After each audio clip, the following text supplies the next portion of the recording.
What are you looking at? Oh, there you are. Nothing really. I've just been wondering if I wanted to land another astronomical investment to study all the exoswarm coming off this giant mech, what kind of pitch would it take to make every major player in Solaris nod along and funnel credits into my pocket year after year?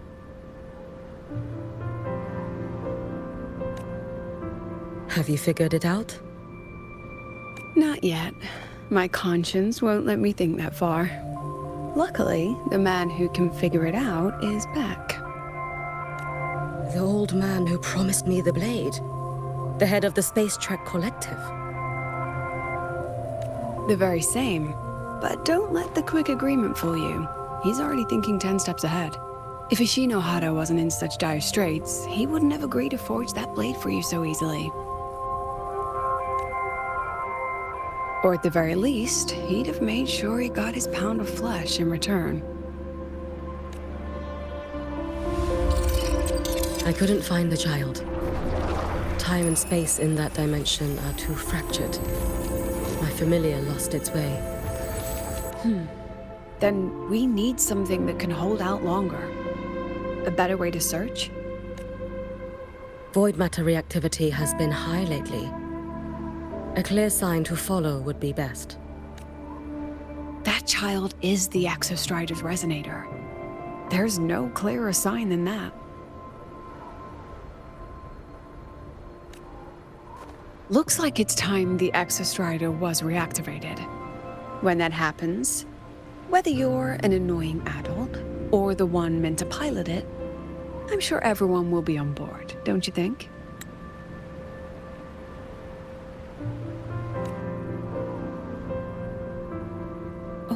What if we used footage of the exostrider activating to pitch for funding? And the confidentiality agreements? No sympathy for my chronic funding anxiety?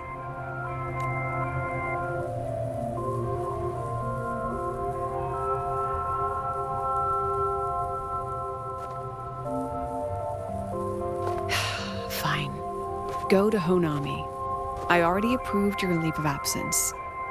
Why?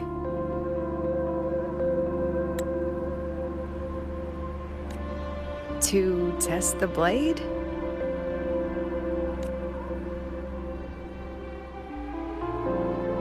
Even once the exostrider awakens, there's still a chance it fails. If it does, what you sealed in the Dimmer Plains becomes a liability. But it could also be our ace in the hole.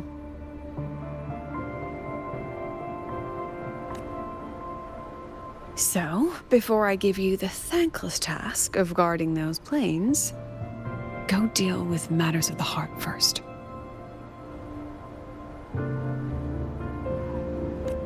Understood. I will return in 1 day. Take 2.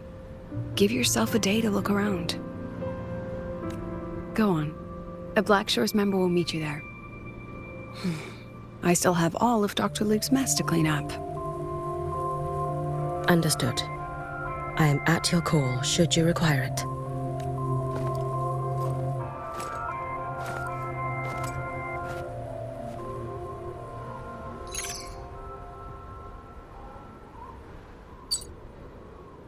Yes, I'm listening. So it's about Denia. I see. Let's discuss it in person.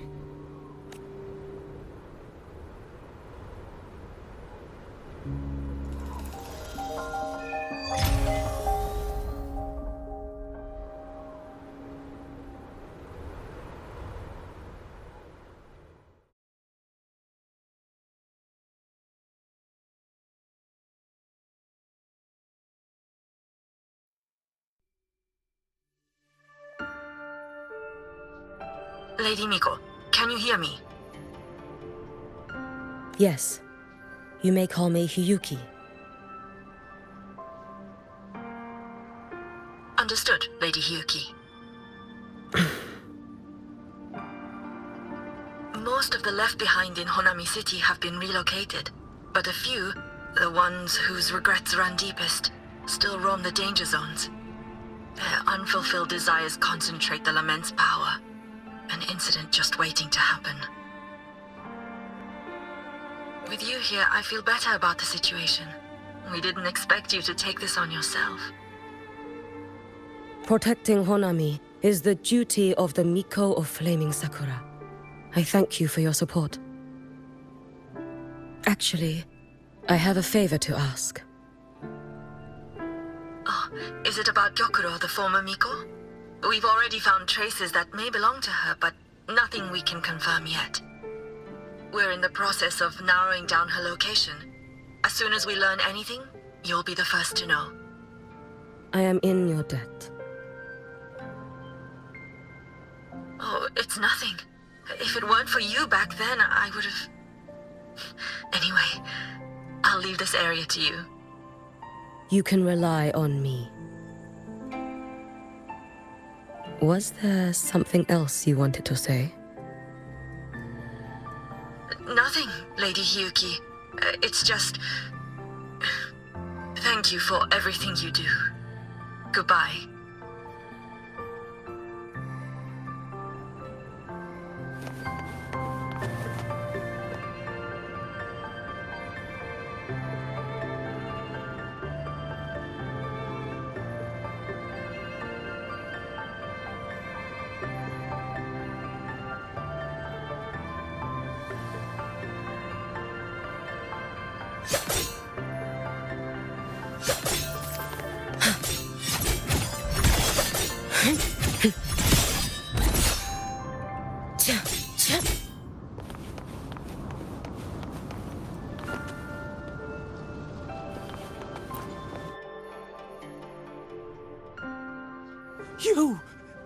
You are...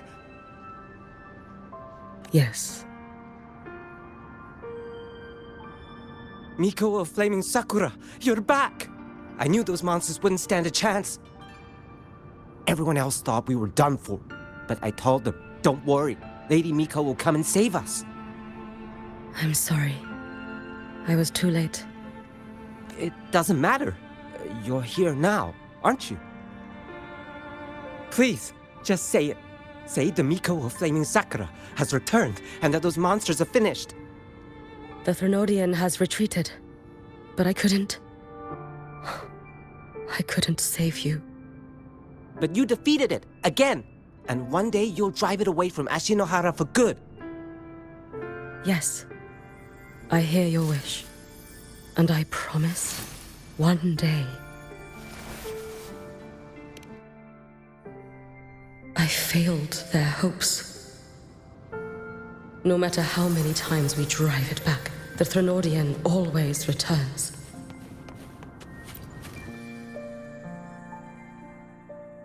This is all your fault.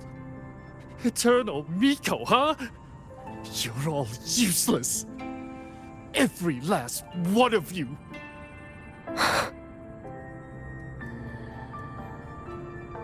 How do you even dare show your face in Honami? They're dead! Everyone's dead! I knew it. I knew the Threnodian couldn't be defeated. I should have run away as far as I could. Oh, Lady Miko, please! Do something, anything!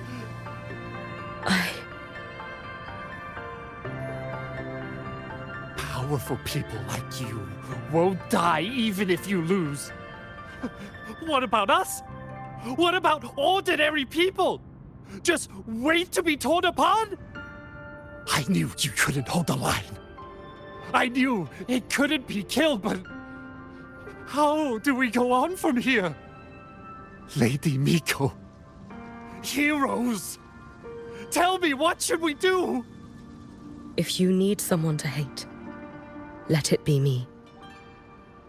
It's all right. Place all your pain, all your resentment upon me. May your soul be granted a moment of peace.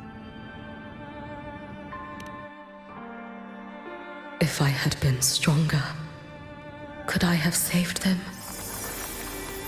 If only...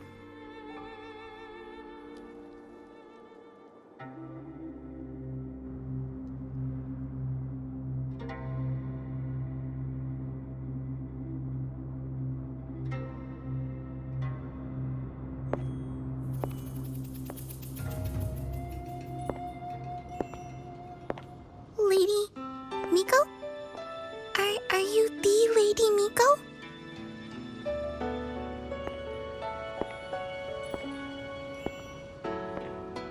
Oh, you are! You're the Miko who once talked to Lady Gyokuro.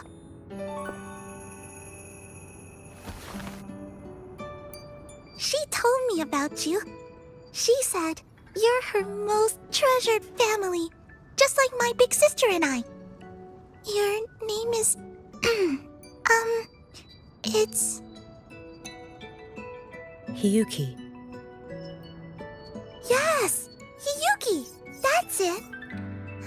Such a pretty name, just like Lady Gyokuro's. My sister said if I hid here and prayed with all my heart, Lady Miko would come and save us. So...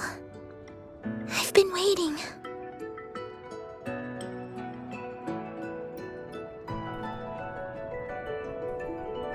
Little one, what's your name? Your hands are cold. Have you been waiting long? Kana. My sister calls me Kana. Lady Miko, you're finally here. But my sister... she... It's all right. I'm listening. She asked you to wait here, didn't she? Ah, she must have trusted you very much to give you such an important task. Task? Yes, a task. If not for you, I would never have found this place. You did well, Kana. You completed your task perfectly.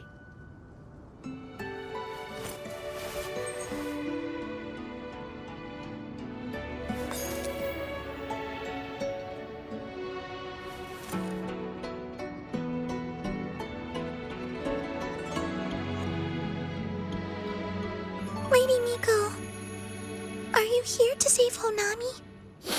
Then, is Honami safe now? Honami will be fine. Sister said you carry everyone's wishes, that you're the strongest. I knew you'd come and fix everything.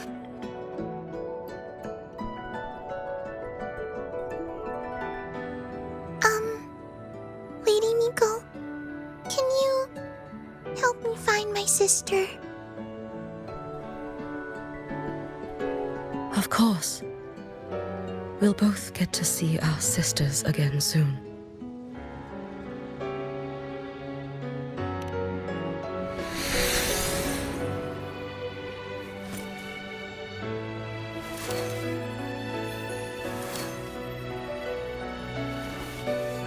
When we find her, let's eat red bean pudding. We make the best red bean pudding in the whole world. If you come try it, everyone will want some. Then you'll need to make a lot of it. Can you manage that? Pinky promise. We'll make lots and lots of pudding. Then, even if the Drenodian comes back, we'll have something to eat and we won't be scared anymore. It's a promise then. We'll make a lot of pudding.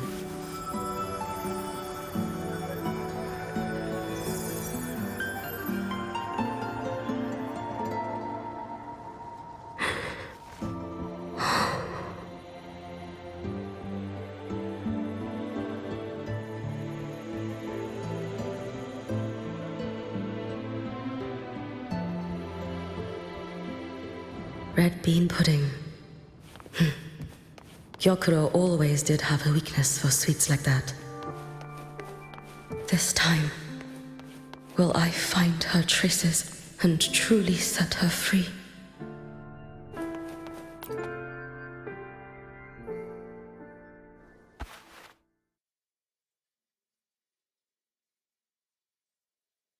Hello, Lady Miko.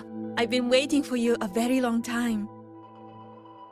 My final wish was simply to see you one last time. Your final wish? Yes, it's all right. I know I'm dead. I know I'm what they call a left behind now. But I thought if I'm going to remain like this anyway, I might as well get what I wanted before I disappear, right?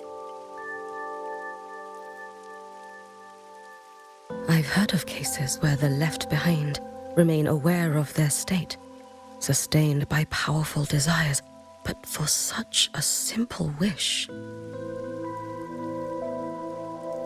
You truly only wish to see me again. I mean, you are a legend. You've been the Miko of Flaming Sakura since my great-grandmother's time. When I heard Honami was in danger and that the Miko of Flaming Sakura would meet the vanguard, I rushed here just to see you. You shouldn't have taken such a risk. If you wished to see me, you could have gone to the Flaming Sakura. I know. Everyone says you can just write your wish on the plaque and Lady Miko will see it. But I worried. What if it never reached you?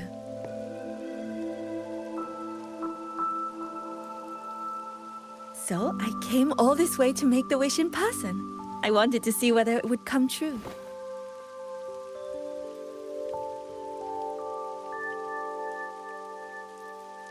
Very well. Then tell me, what is your true wish?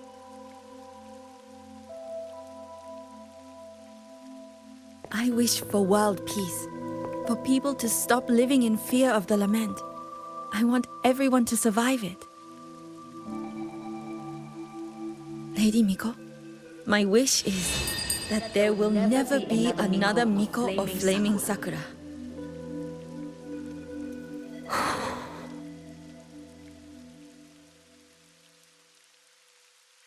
I see.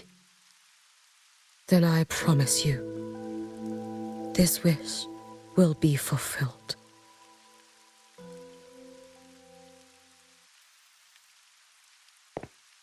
I know it will.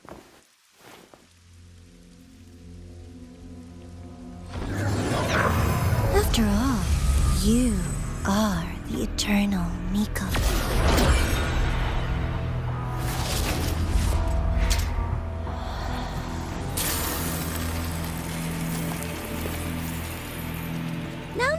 No need for that, Lady Miko. If you wished, you could cut down this avatar at any moment. But I think you'll find this far more interesting.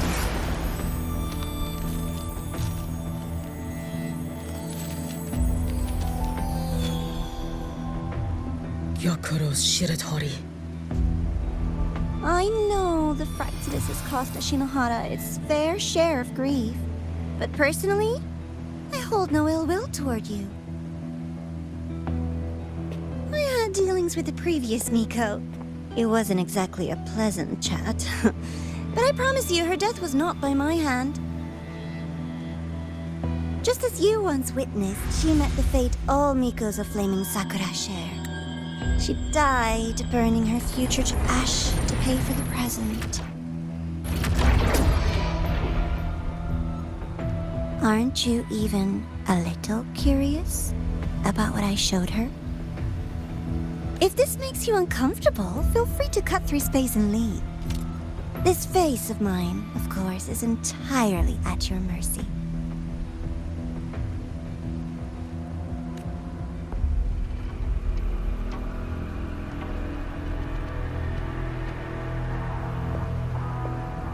No need to dull my blade.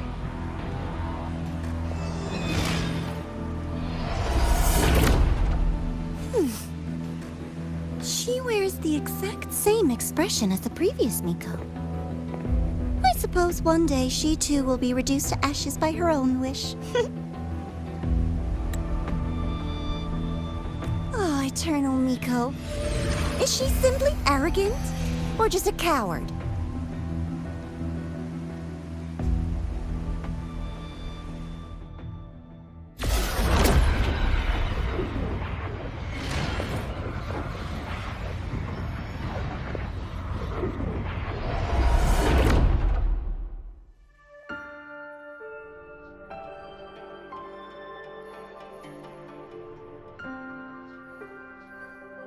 A peaceful Honami. Why bother with such an illusion?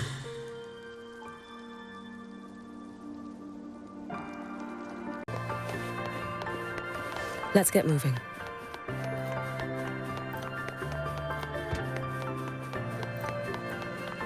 Gyokuro.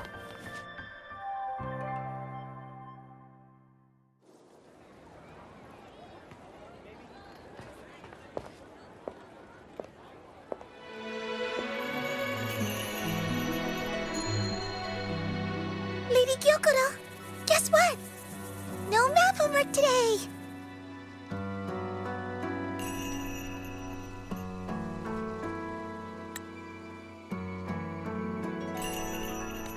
My parents and my big sister finally taught me how to make red bean pudding. Want to try mine? I'd love to. You know I can't resist red bean pudding. Wouldn't miss your special batch for the world, Kana-chan. Yay! I'll go make it right now.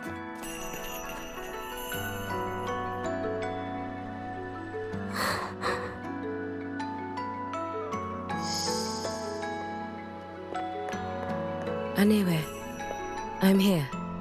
What is it? My. Can't a sister just want to see her favorite girl without a reason? That's not what I meant. There's that serious little face. I just wanted to chat. Always relaxes me. So, how are things at the Flaming Sakura? The usual. Many came to make wishes. The Thronodian's active cycle is almost here. Death would be a frequent visitor to Ashinohara once more. Prayers for safety, peace, victory. They pile up thickest at times like this. The Miko of Flaming Sakura is the bridge between people and the divine. A wish jar for all their hopes. We must listen to every single one. Lately, I've been hearing you ring the sutsu. To grant those wishes, you burn your future using the sutsu's power. Continue, and one day there'll be nothing left to burn. You should have stepped down already, Anewe. Let me become the Miko of Flaming Sakura. Let me inherit the sutsu. Oh, I'm perfectly fine. I've got futures to spare, you know. You tell me, little Hiyuki, what's got you so fixated on this? Don't tell me you're secretly in awe watching my heroics on the battlefield and... Yes, I want to be just like you. You wish? You're 100 years too early for that, you little blockhead. Enough about the sutsu. Stay and have some pudding with me instead. I know a wonderful little shop. Always practicing archery under that sakura tree. What a bore! A girl your age should be out living a little. Here we go again. You know I don't care about any of that. I'm going back. You sure? Come on! Consider granting your big sister's wish. I only came because you called. I put my work on hold. I can't stay too long. Besides, I don't like red bean pudding. Huh? I keep forgetting you have the world's most boring palate. What a shame. I'll just have to enjoy all by my lonesome then.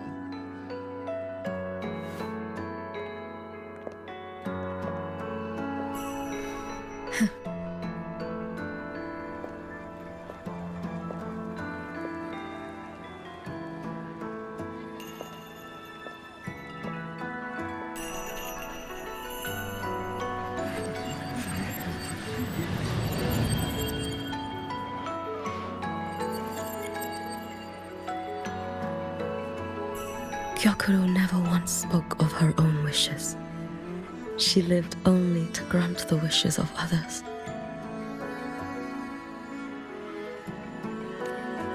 If only I had chosen to go with her.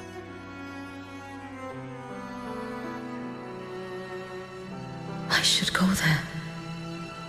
One more look will be enough.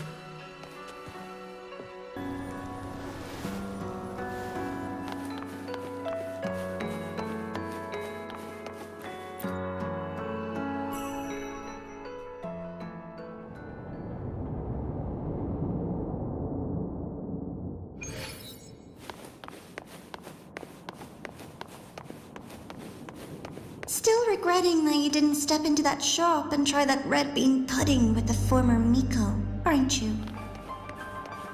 What's your point? The peaceful streets of Honami, the sweetness of red bean pudding. You know none of it is real. The illusion didn't deceive you, Miko of Flaming Sakura. You were the one who deceived yourself. Desperate to play pretend? Why not commit? Please, this performance is only beginning. Miko of Flaming Sakura, do not forget the regret you carried here. You never forgot the lives you failed to save, nor their final, fading cries.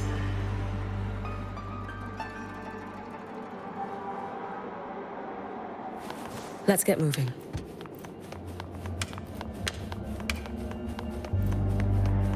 You've been watching me? Among all the Mikos of Flaming Sakura, you're the most special. Only you could peer into the Sutsu and see a future so utterly pitch black.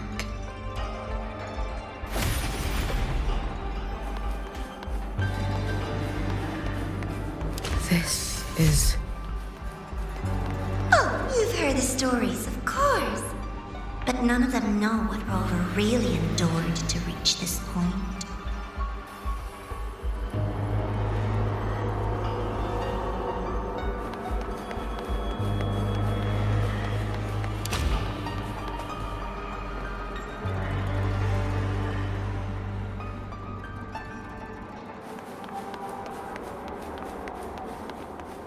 Rover.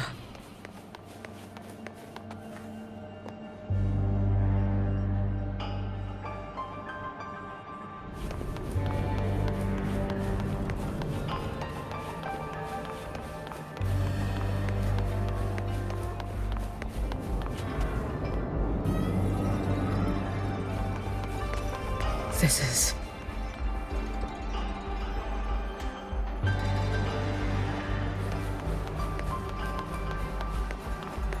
the Threnodian.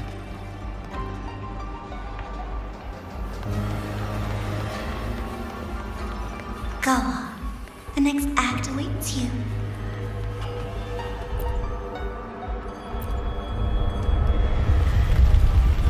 Don't waver now, Hiyuki.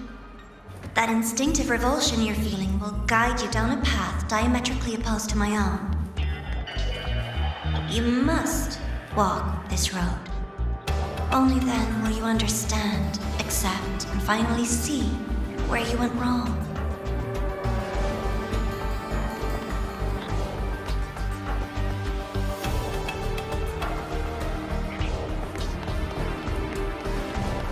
Just as you suspected, both Jinjo and Honami once lay beneath the Threnodian's shadow.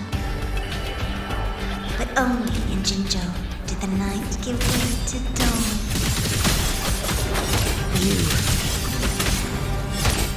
should have run.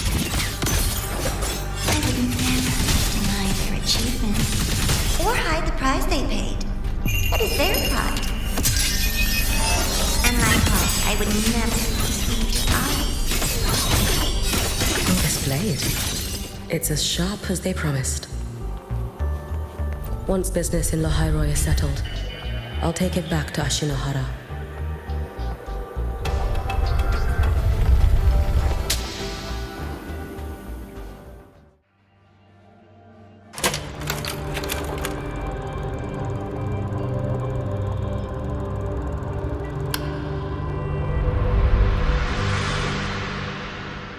You needn't doubt. This is, in fact, my ploy for you. What else would you call laying the very path you've dreaded most bare before your feet? Keep walking. The way forward is the only way left.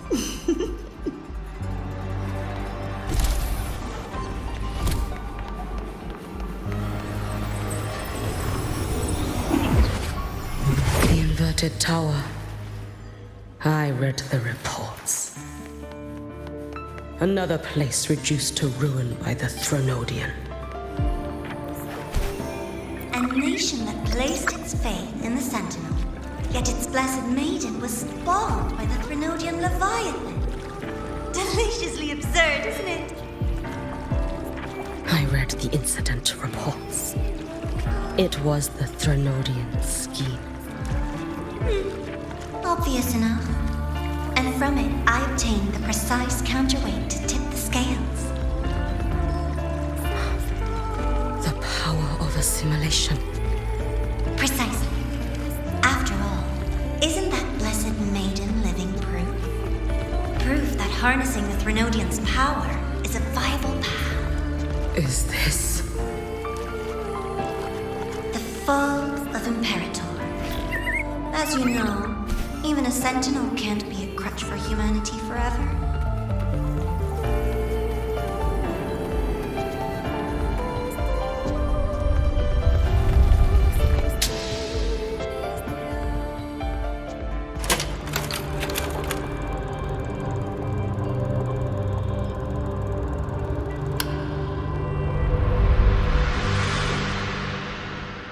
Now, why not step into the role yourself?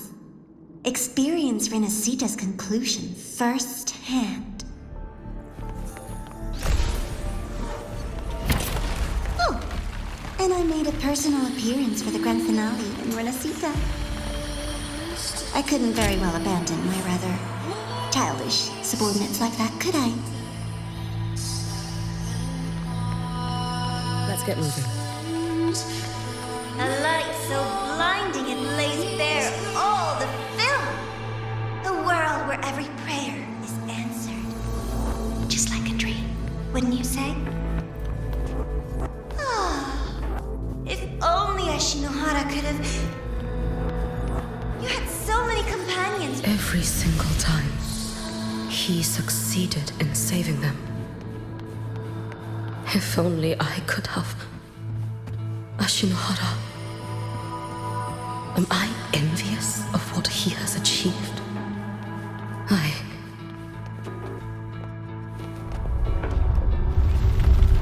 little sideshow before the end. You don't mind, do you?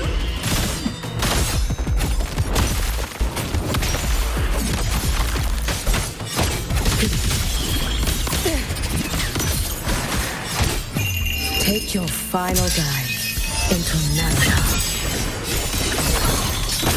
Wait for the moment.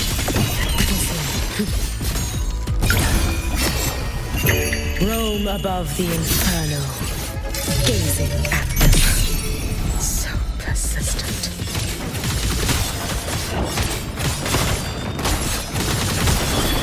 Run!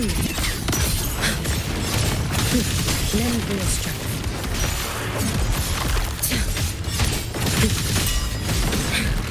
It's been so long. Let there be snow.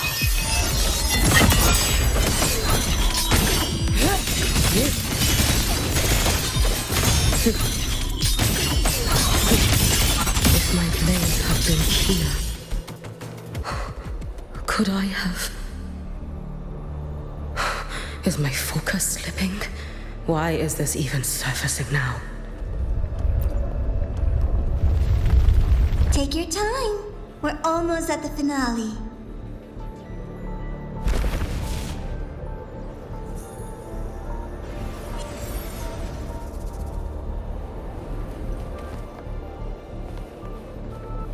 Come, let's go.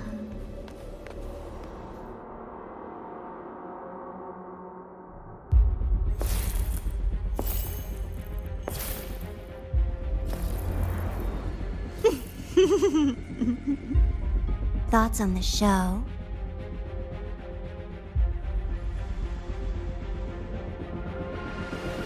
You showed me all this. Because the Fraxidus wants to replicate the assimilation within the Blessed Maiden herself. You want me for the possibility that I could become the Threnodian's resonator in the future. I won't deny it. After all, among all the Mikos of Flaming Sakura, only you can see through that Sutsu and see a future so clearly entwined with the Threnodians. That is your gift, your talent. It is a dangerous curse. From Ashinohara's legends and the Space Trek Collective's investigative reports, you know who Rover is by now. As a savior yourself, what do you think of his capabilities? He's strong. He can afford to be more effusive. Unlike you, who failed Ashinohara time and again, he is the perfect savior. But let's be brutally honest. This world doesn't have a second Rover. He saved Jinjo and Renacita. But what about Honami? Solaris is full of dark corners like Honami. Places the Savior's light will never reach. You, Miko of Flaming Sakura, have a gift. You might not fear the curse of the Threnodian or lament. But what of them? The weak, those not blessed by fate, and yet... Is it really fair to place the weight of an entire world on a single pair of shoulders? Solaris needs more saviors, doesn't it?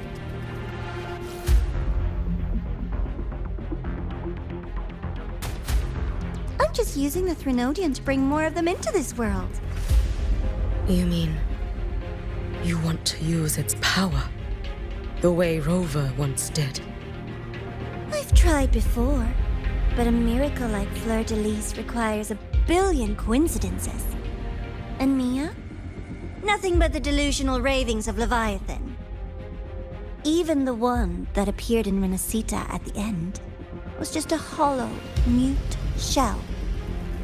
But with your help, everything changes. You could wield the Threnodian's power just as Rover did.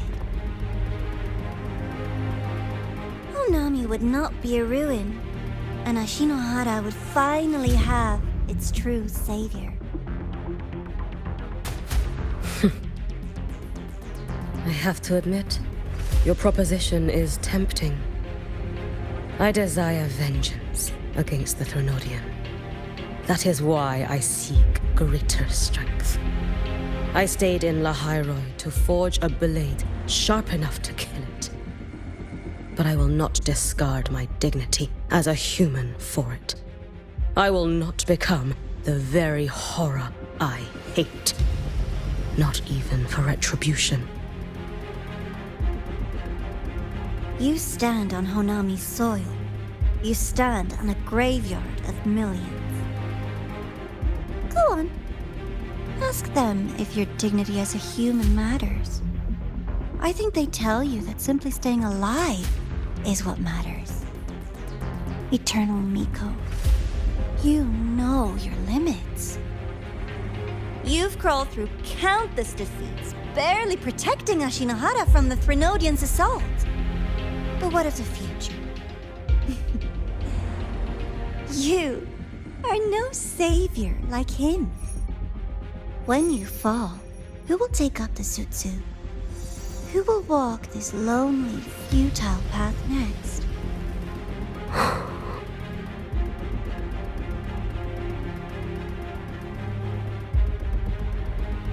We could always talk about the former Miko. The bodies of the left behind are ephemeral. You'll find I have a far more durable proposal.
Candy?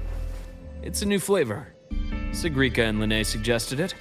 Great for lifting spirits.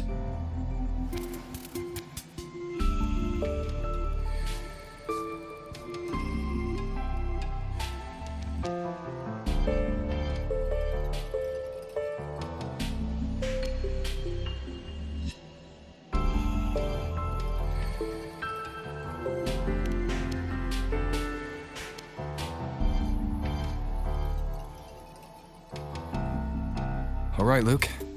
What's the word on this exostrider plan? My conversation with Lucilla went well. She's on your side. Your showing during the Dark Side incident also helped speed up the Academy's internal review.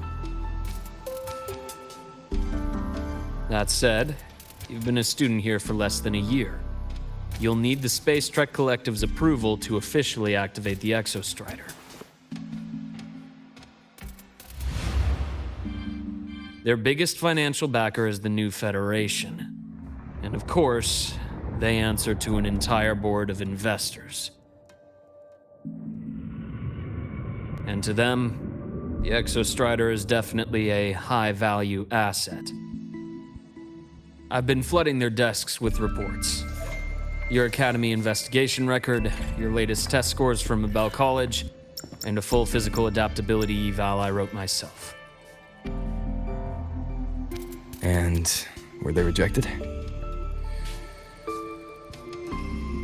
We got a meeting, but when that much money's involved, conflicts of interest make everything move very slowly. Unlike Jinzhou or Rinasida, they've got far too many cooks in the kitchen. I'm worried we don't have that kind of time. Exactly, which is why we're going to strike first. Besides, things have changed. It all comes down to this guy. This is Chase, head of the Space Trek Collective. He just got back to Lahai-roi on a Triumph avionics ship from the new Federation. President Lucilla, Professor Mornier, and I have all put in a good word. You'll be meeting him at the Research Institute. Chase started as a low-level employee at Ashridge Energy in the new Fed. Then, he dropped off the grid for a few years before resurfacing in a government position. After that, he left the government and started diving into multiple large-scale investment projects. Some say he's still been Ashridge Energy's man the whole time, but no one's been able to prove it. He's sharp, low profile, and very smooth. At his age, he's seen it all. His only real concern is if the exostrider's pilot can be controlled. Normally, they'd pick Academy synchronists who have been signing stacks of NDAs since day one. But Sounds like his attitude changed. Does that have something to do with the changes you mentioned? come in. Let's talk over some hot drinks.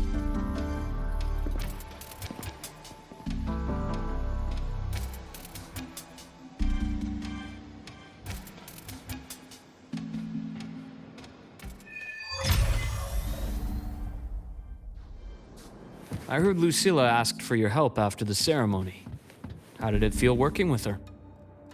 Well, at first she was pretty dominant, steering the conversation the whole time. But now I understand it's because this academy means so much to her.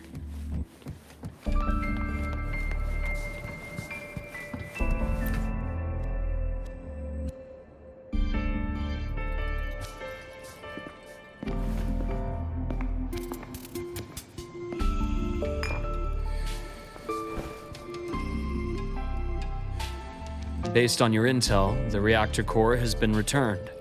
Ideally, we'd wait for the exostrider to awaken before trying to help aemeath or confront the Thrnodian. But recent readings from the Institute's Strider Gate monitors, they're off the charts. Void matter reactivity is spiking. The Space Trek Collective is getting twitchy. If Thrnodian Aleph 1 breaks the seal, all of Solaris will be at risk, not just lahai-roi.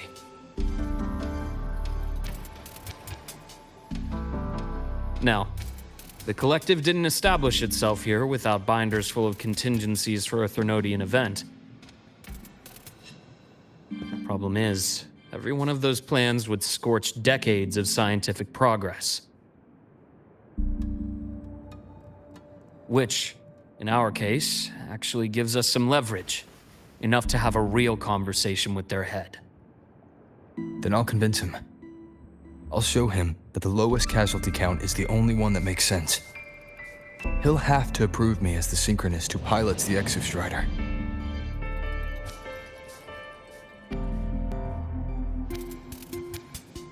Luke, you mentioned you have contacts in the Black Shores. And this workspace of yours, it's secure, right? Guaranteed. What are you thinking? Lahai-roi is closed off from the outside world. Public comms are probably tapped by Fraxidus moles inside the Academy. And right now, I need a direct line to the Black Shores. I see. Give me a moment. I'll establish the link and leave the rest to you.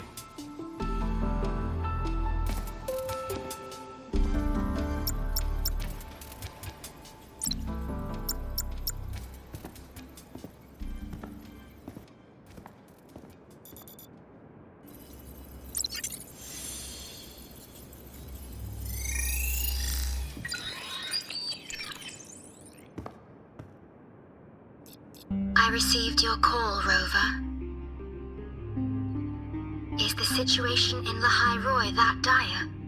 You look exhausted.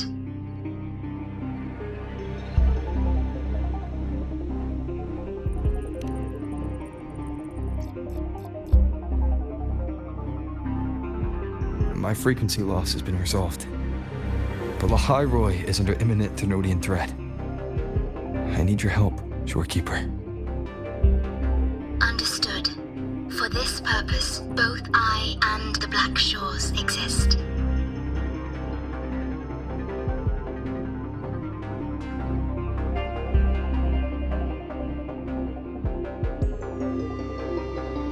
Any additional intel on the exostrider within the Tethys system?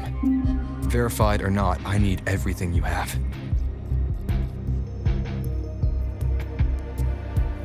I trust Luke. You can speak freely. Records confirm that Luke Herson has been providing critical assistance and intelligence to the Black Shores. I trust your judgment.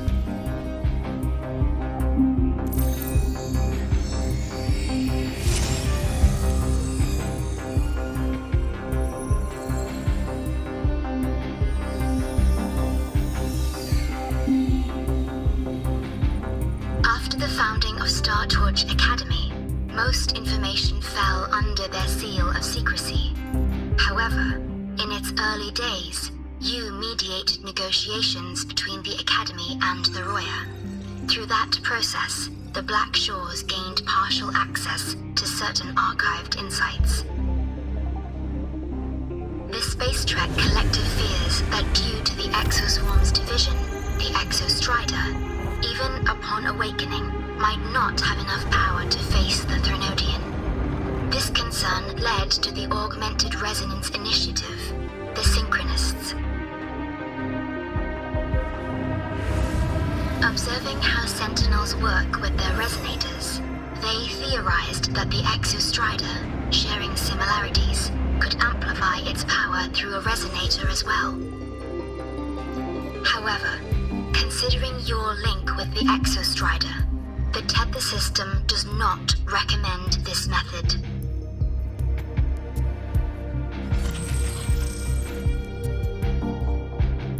We have intel that deep beneath lahai-roi lies the keystone left behind by the Exostrider long ago. It rests directly atop the seal on the Strider Gate. You can think of it as a kind of lock. You do not need a cockpit to pilot the Exostrider. So long as its activation sequence remains unobstructed, you may pilot it using the keystone. Is it because I'm its arbiter? Precisely. For one who shares its origin, a cockpit would be more of a hindrance.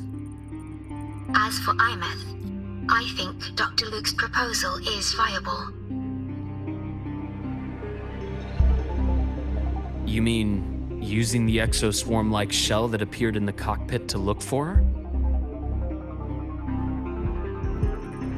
Yes. The connection between frequencies will help. Rover, bring her with you when you activate the Exostrider. Sure. While I'm there, the Black Shores will need to keep a closer eye on the lahai-roi. I understand. I'm counting on you, Shorekeeper. As long as I may be of help to you, I am content. Please return safely from the Strider Gate, my star. I will. Don't worry.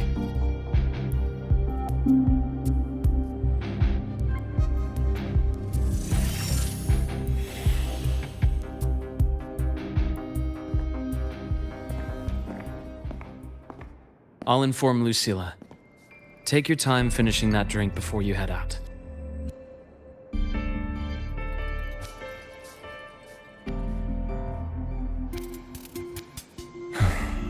What do you think? I'm about to ask a man to sign off on a crazy plan, and I can't even promise him it'll work.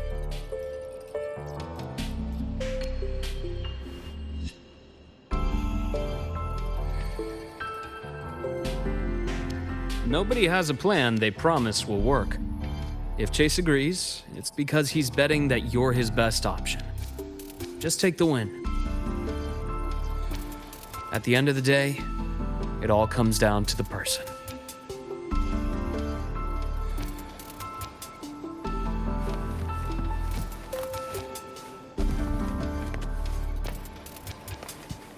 Roving among the stars.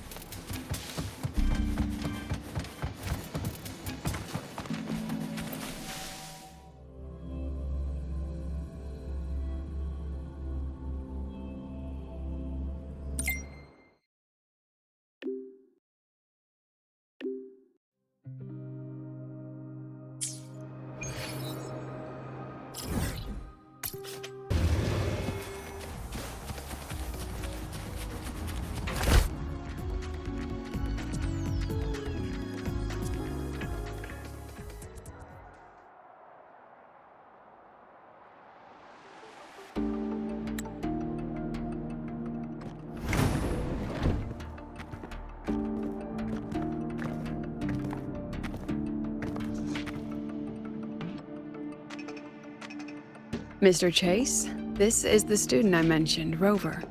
Our best hope for piloting the exostrider.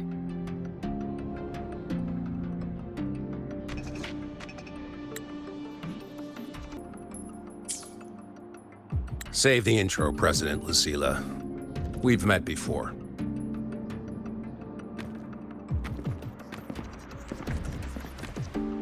Before? In my past life at the Academy? Let's just get down to it. The Threnodian Aleph-1 situation is deteriorating. We're running out of time. I wanted to wait for the exostrider's self-regeneration to finish, but the clock has run out on that one. So tell me, Rover, why do you want to pilot the exostrider? What's the play? To find aemeath and put down the Threnodian. aemeath. Name rings a bell. The one with the high sync rate. Her disappearance was a real loss for us.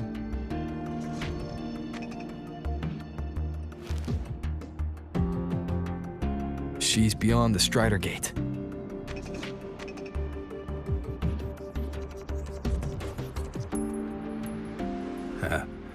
I see how it is. But finding one person in a goddamn interdimensional haystack? Not so easy. You understand our position. The Threnodian is our priority.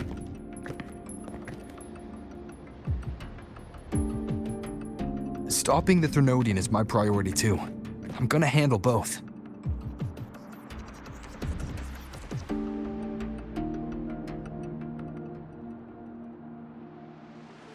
Look, we have the same objective. So, like you said, let's just get down to it. If void matter erupts, lahai-roi is ground zero. Every one of your projects will take a hit.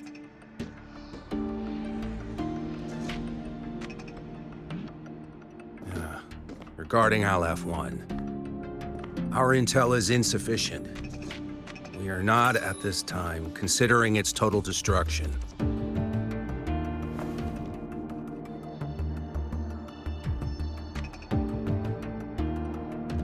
What we need is for the exostrider to reinforce the seal on the Strider Gate. To do that, we need a qualified synchronist, and we need the Institute's drive replica. When that gets embedded in the exostrider's chest cavity, then its repair is complete.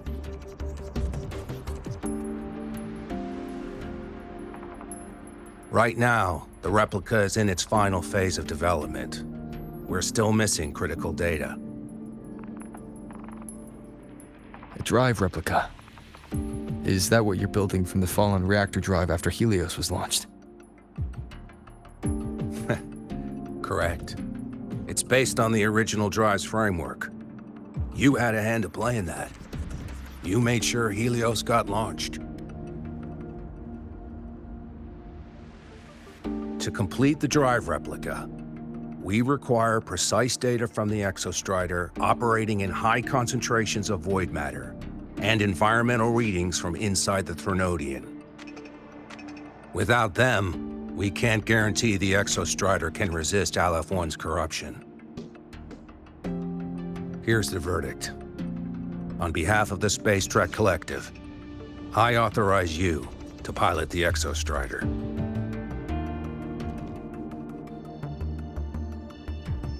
But remember, our objective is the data. We need readings from the high concentration zone to complete the replica. And your personal mission gets 10 minutes. That's the max duration our void matter barriers can cover the Strider Gate once it's opened.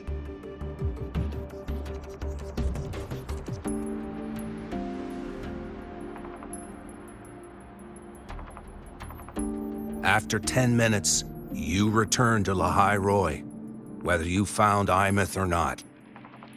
Do you accept?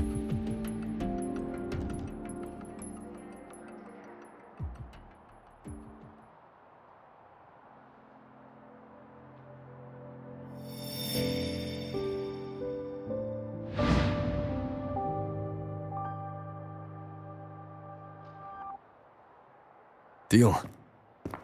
One more thing. I won't be using a cockpit. Just show me the way to the Keystone and have the exostrider ready. That's all I need.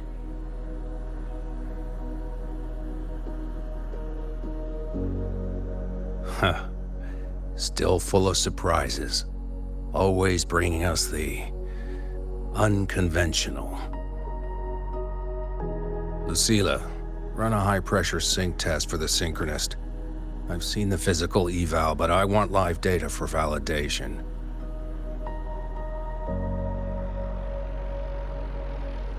The moment the numbers hit green, we'll begin preparations for activating the Keystone and deploy void matter barriers around the Strider Gate. There's something else. I need a favor. Go on. The Phyrexidus is lying low, even after failing in the dark side. They could move the moment the Strider Gate opens. Ah, that's what's on your mind. Well, I have an update. Remember Sigrika's friend? The somewhat lackadaisical one?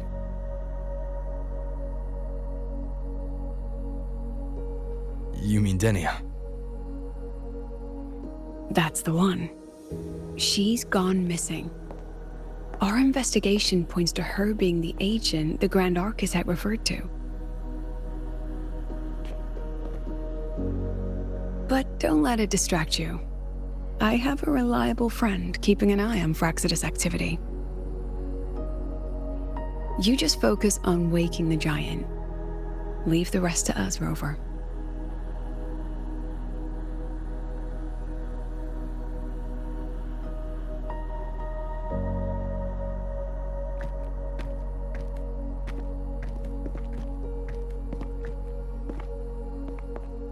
Black Shores just sent a formal communication request.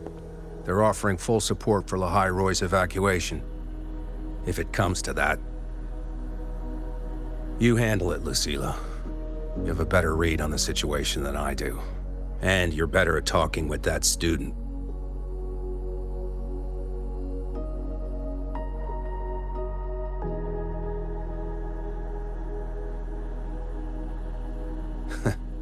If there's anything else you want to ask me, now's the time.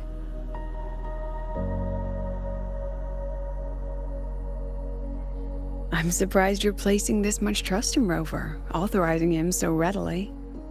Any particular reason?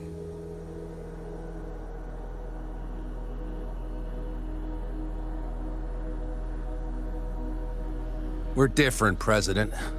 I'm a businessman, and businessmen trust their instincts for a good investment.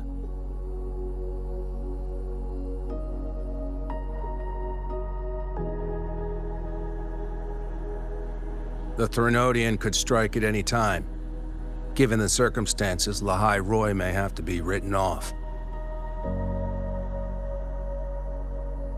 And with the timeline we have, relocating the exostrider is impossible. If we're gonna lose it anyway, why not let him take one last swing? Understood. We still need to prepare for the worst-case scenario. Of course. If this fails, we'll initiate the backup plan.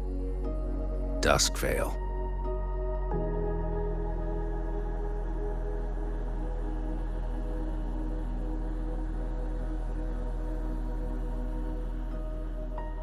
Ugh, that guy gives me the creeps.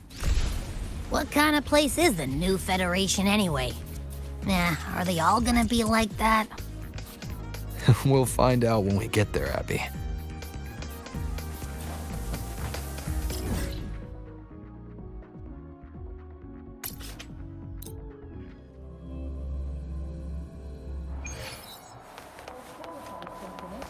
Ah, you're early.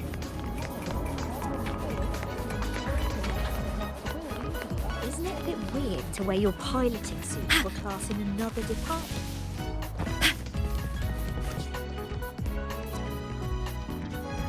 So you're that student, huh? I'm Sakia.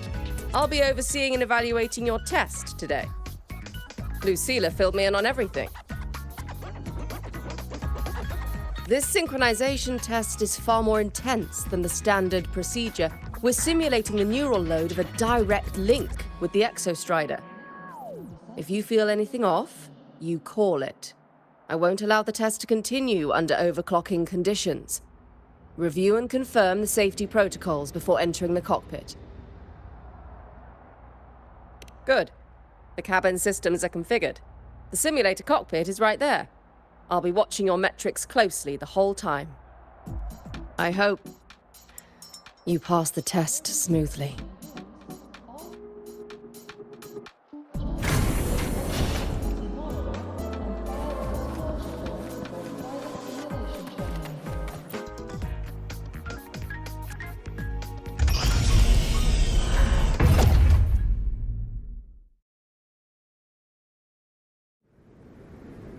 Neural network connected. Tactical model constructed. Resonator vital signs synchronized.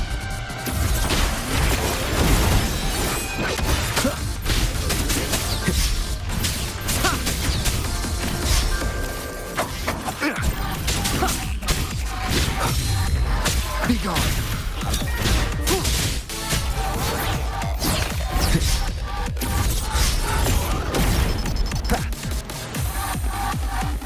One with the sounds.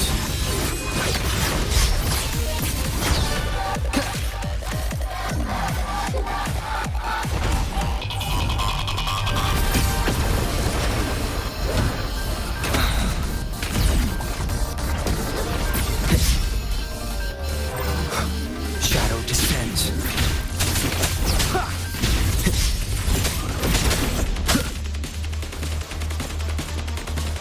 You will obey.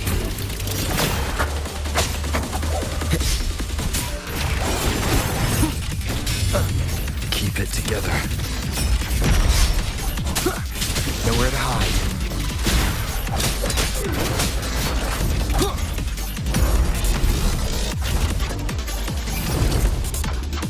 Down with the curtain.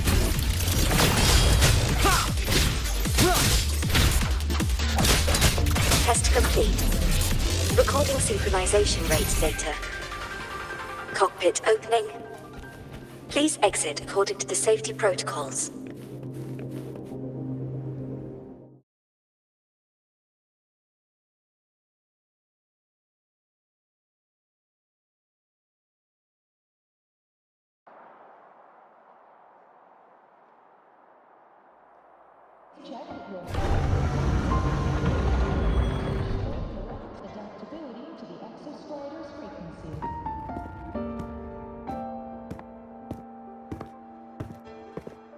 How did you get all the way here from the lake house?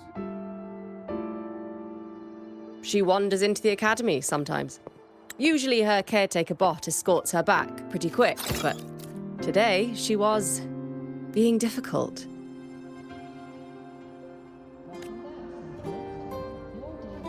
We'll go back together in a bit, okay?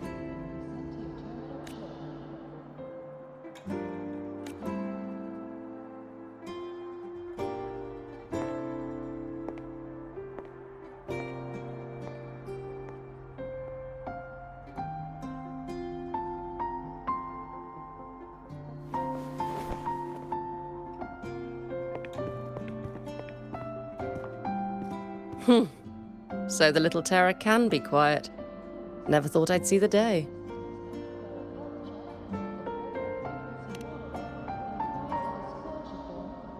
Yes, I was her teacher. Over 10 years ago now. She used to drive me up the wall. Made me lose my composure more than once. She never did seem to mind.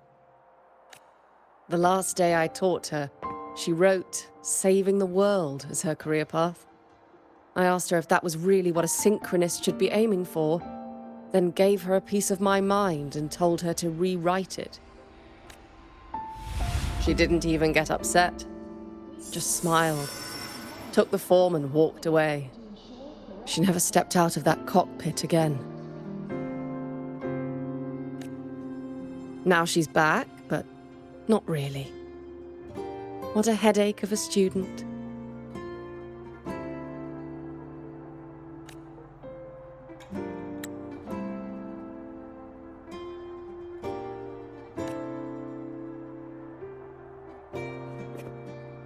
Lucilla told me you're her family. Is that true? Yes. And you're planning to pilot the exostrider and bring her back from the Strider Gate? That's the plan. Sounds like an absurd, bold, utterly delusional idea. No one knows what's actually behind that gate. I know. When aemeath went missing, the cockpit recorded an abnormally high synchronization rate. We couldn't verify it after she disappeared, so it was never officially logged. Your test results are just shy of hers overall, but in some sectors they're even higher. You've passed.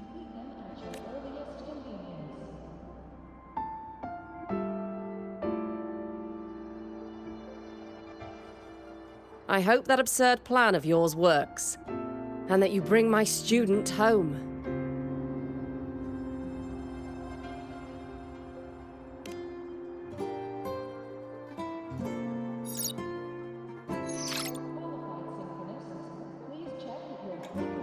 The results are out, but preparing the exostrider will take time. You'll need to wait around 2 days.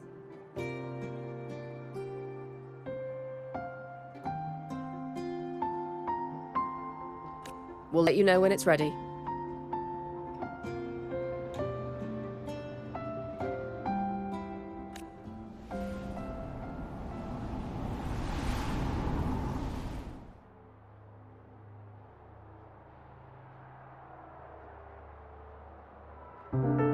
Cassette.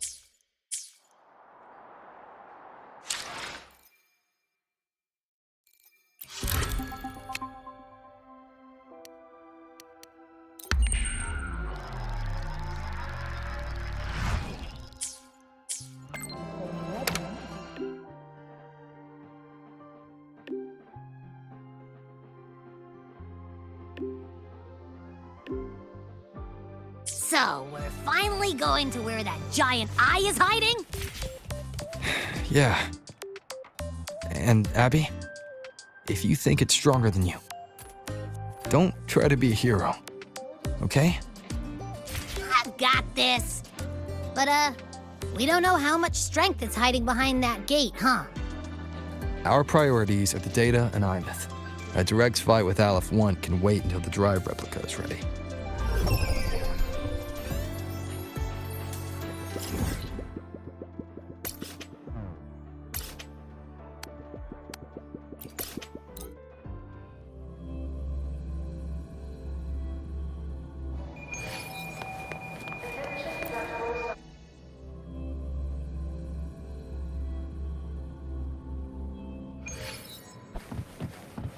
Roving among the stars.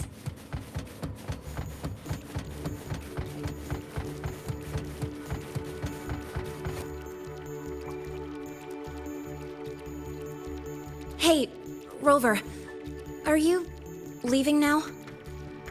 Yeah, I was worried. Figured I'd catch you before you left.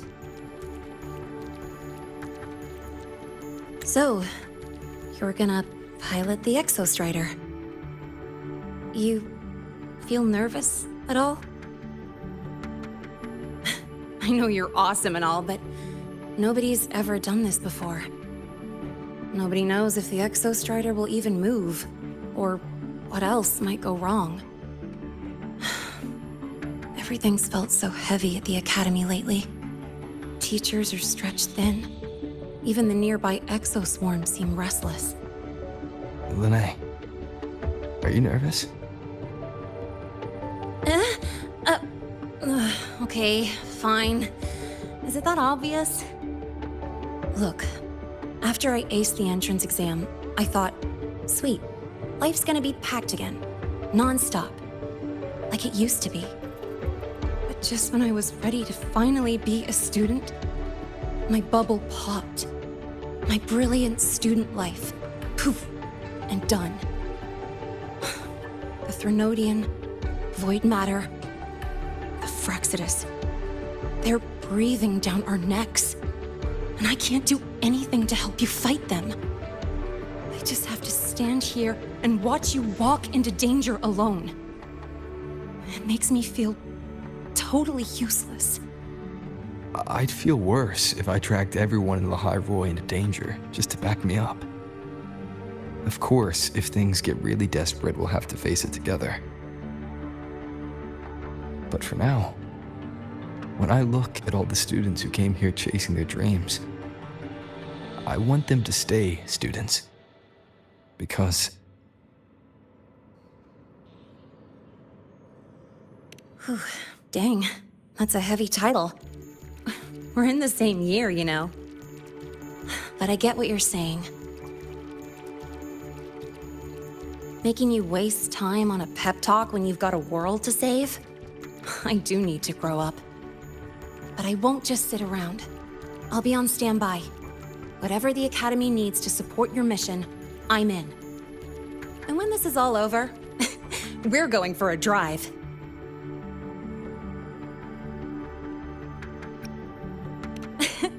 Can't wait for that day to come.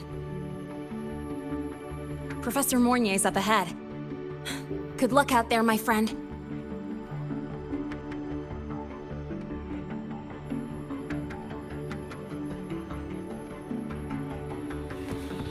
Roving among the stars.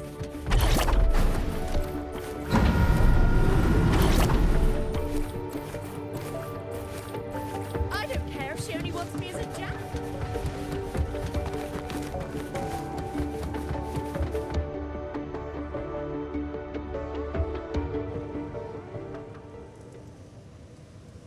Temporary passage is complete.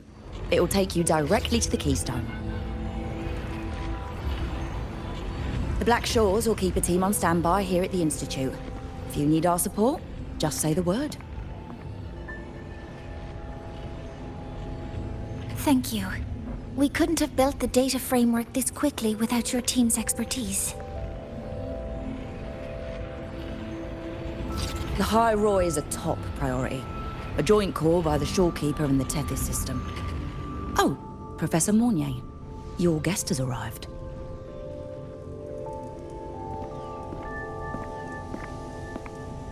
Ah, you're here. Is that the way to the Strider Gate? Yes. This temporary passage will take you to the Dema Plains, deep within Biarter Woods. Both the Strider Gate and the Keystone are located in the Solvane Heartwood at its center. President Lucilla has already departed with the advance team. They'll be waiting on the other side. And also...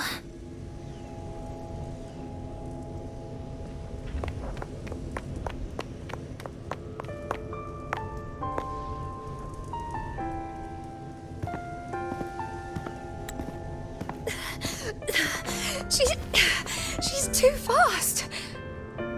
What happened?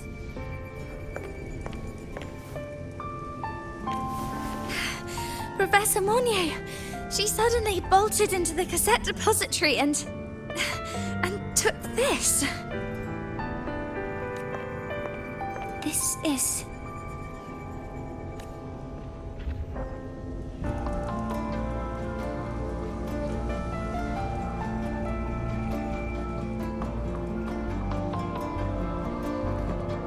Can I see it?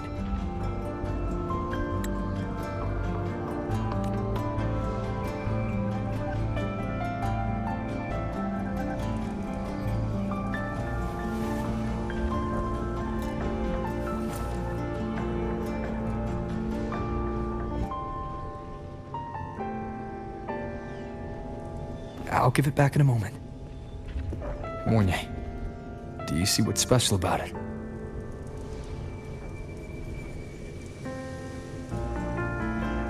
This ID number.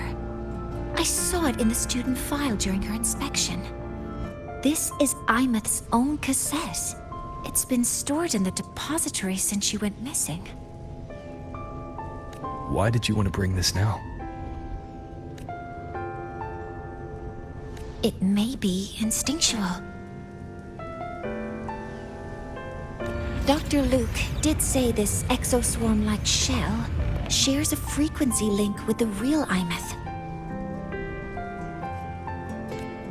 Or it could be the shell's residual instinct. Cassettes are proof of a student's identity. Or it could be a weak signal sent from the aemeath beyond the gate. We can't determine which theory is correct yet. However, this does remind me, carrying a cassette into an unexplored voidstorm zone follows standard exploration protocol. Do you have yours? Yeah, I've kept it with me. I'll head to the Deemer Plains now then, Mornier. I'll have to stay here, monitoring the data and ensuring the drive replica is ready. I wish I could go with you. But I'll be fully supporting your mission. Mentor, please, take care. I count on you to watch my back, Mornier. With what we accomplished with Helios, I trust you'll handle the drive replica. We will succeed again.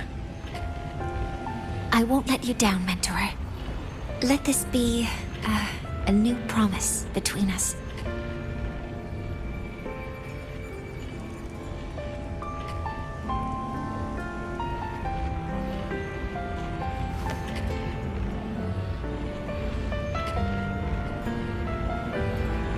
Let's go.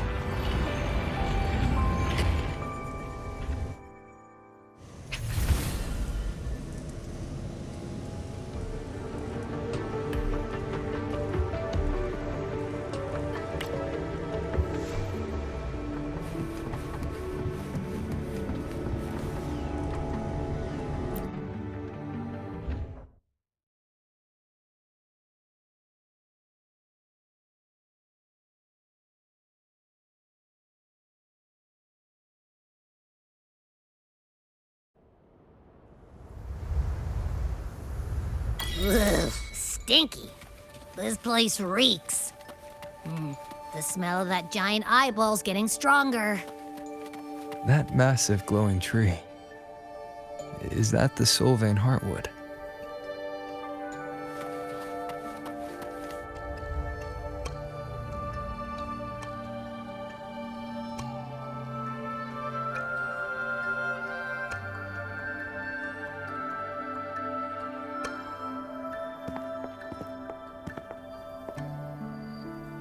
That Miko.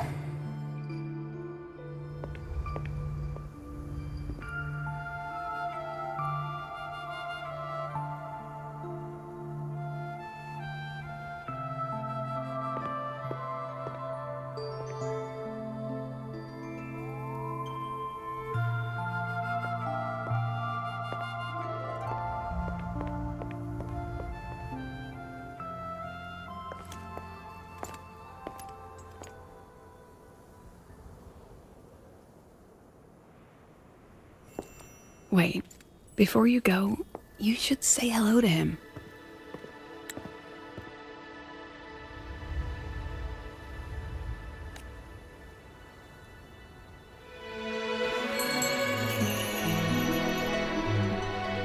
This is Hiyuki. I told you about her before. The only reason we could set up the monitoring equipment so quickly is because she cleared the way for us.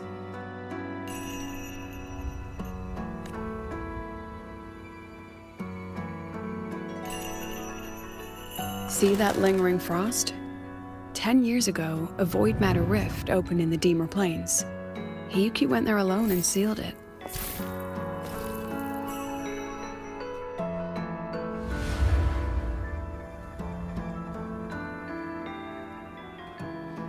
Thanks to her efforts, the Space Trek Collective and the Roya were able to fortify the seal successfully. Every task the Academy assigns her, she completes flawlessly. Were she to have a flaw, though, it'd be that she goes through blades like nobody's business.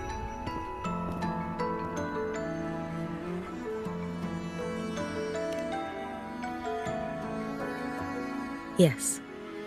Lucilla spoke of what that child did. She is a good one. Strong. But her strength does not change the fact that she is a student. That we allow a child to bear such a burden is a failure on our part as adults.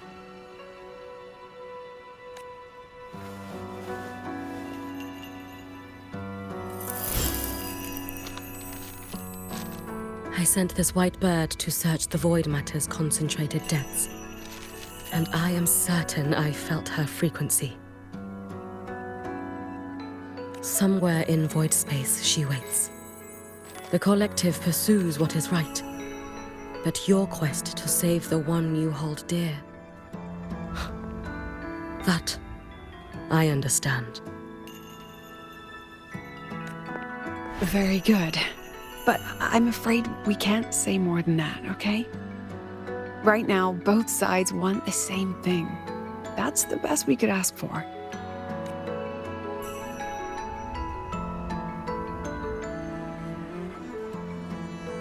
You were worried about the Fraxidus, weren't you? While you're beyond the Strider Gate, she'll handle perimeter security.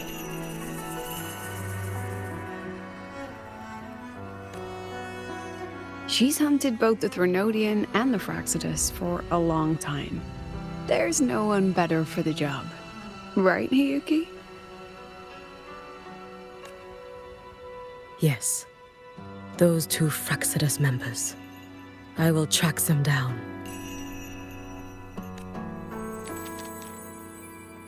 Here. Take this. The white bird carries my power. It will shield you. Should you lose yourself in the void matter, it will also guide you back.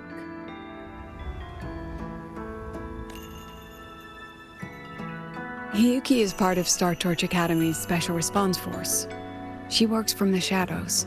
She's been an incredible help to us all. If, in your fight with the Threnodian, you require aid, you may make a wish to me.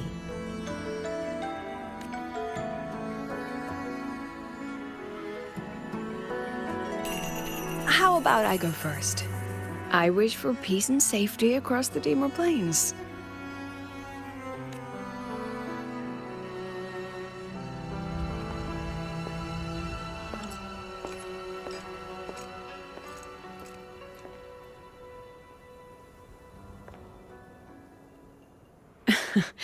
Hiyuki is the strong and silent type.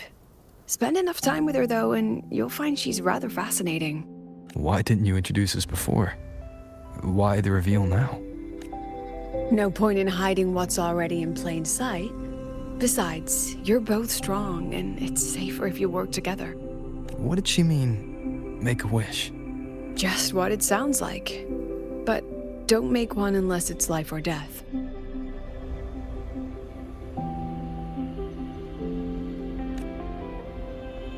Granting wishes always comes with a price.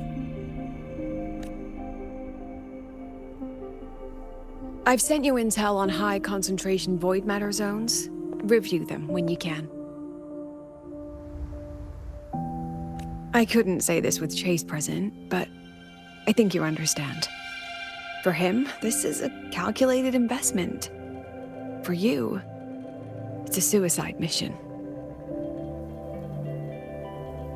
You've been in void space. You've faced it. If Aleph 1 truly lies beyond that gate, it'll sense you the moment you cross over. This won't be easy. The exostrider isn't fully repaired. If something goes wrong, it may not be able to hold out against Aleph 1. And the Collective won't risk an extraction if a void matter outbreak is imminent. Once you enter the gate, you'll be completely alone. Are you ready, Rover?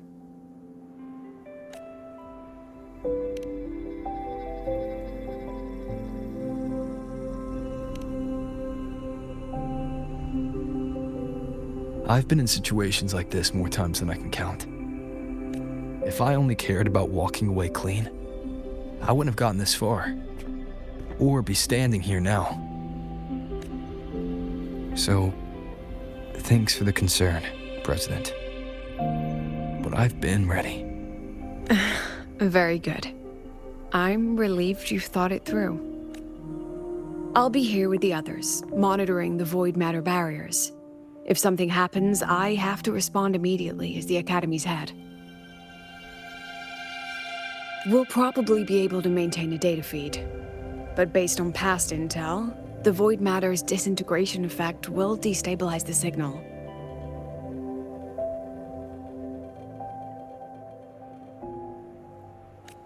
It'll likely cut out once you reach the keystone. From that point on, every call is yours. I understand. President Lucilla, we've checked her condition. No signs of void matter contamination. She's stable. All right. Go on, Rebel College freshman.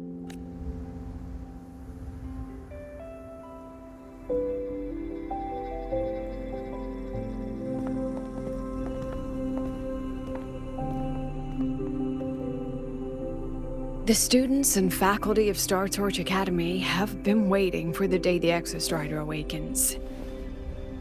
May you return victorious.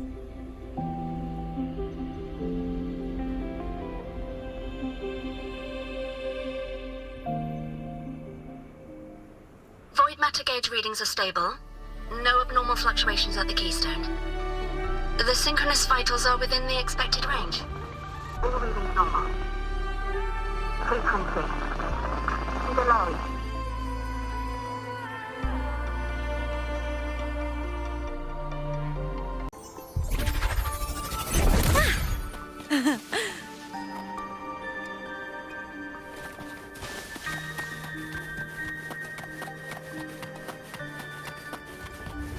The signal's cut out.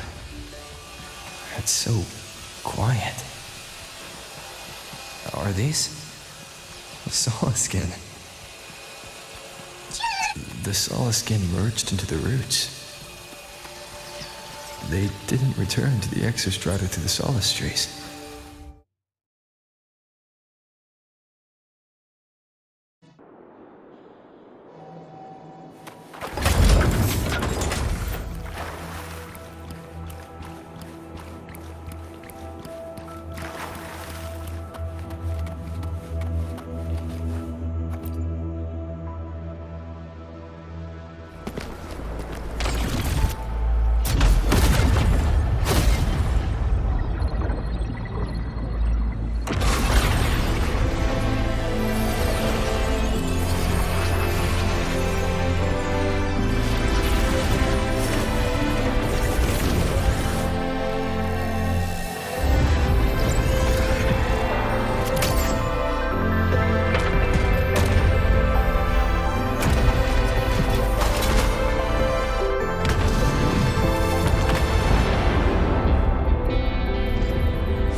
Lahai-roi. Then there's only...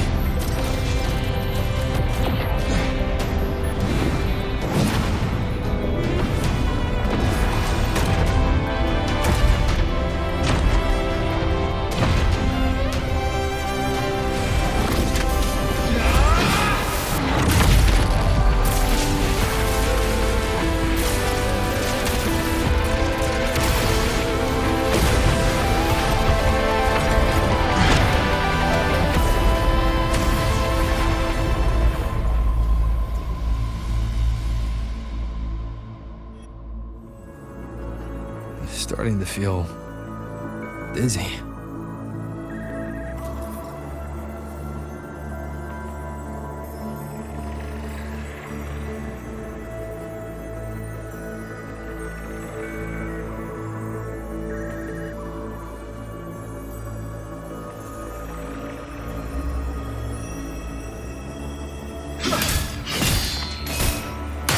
Aemeath once said void space in the depths of the Thenodian's black hole is a higher dimension, like a kaleidoscope.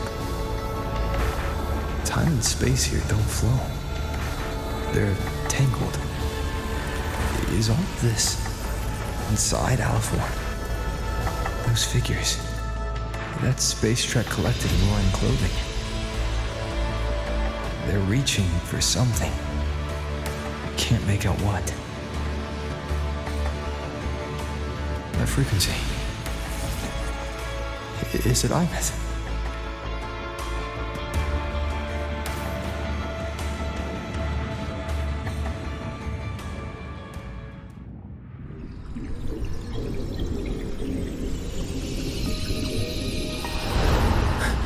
Aemeath?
The light of the origin point. We will bear it.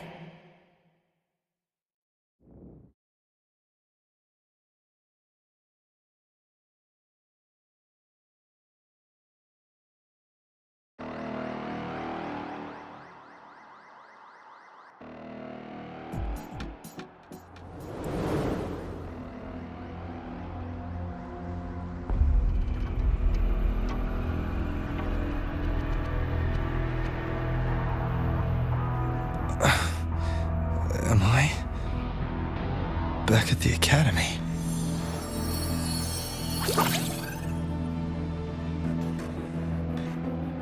Yeah, you okay? I feel terrible too. Something just yeeted us out of the Thenodian's gut. Rapid interdimensional whiplashes. No stroll through the park, I tell ya.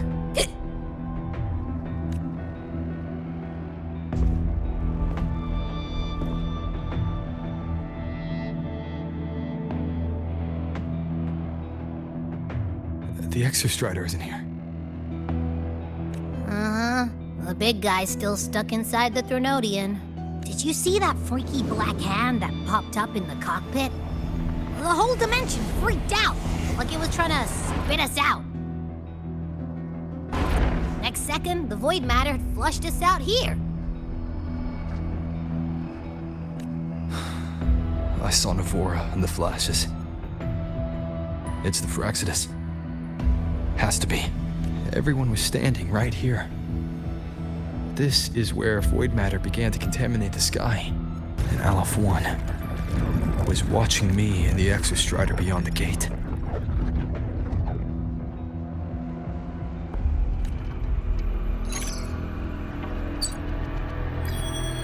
Mentor, finally got a hold of your signal. We lost contact for an entire day. Everyone's been worried. An entire day? It felt like minutes. Time distortion from being inside the black hole? Mornier, I'm fine. We had an incident. The exostrider is still inside void space beyond the gate. And now, even the Academy inside the void matter barriers is getting hit by void storms. What happened while I was gone? After you went in, the data transmission was perfect. We were celebrating. But not long after, void storms began to erupt even inside the Academy. We haven't been able to find any breach or source to explain it. Most of lahai-roi has been evacuated to the Collective's escape pods, with Black Shore support. Those who remain are gathered here at the Institute. Whose eyes was I seeing through in those flashes? If they're the cause of the Thenodian's breach, could they be a harbinger? Like in Renacida, in that moment, that shell. She had the same look in her eyes as the real aemeath.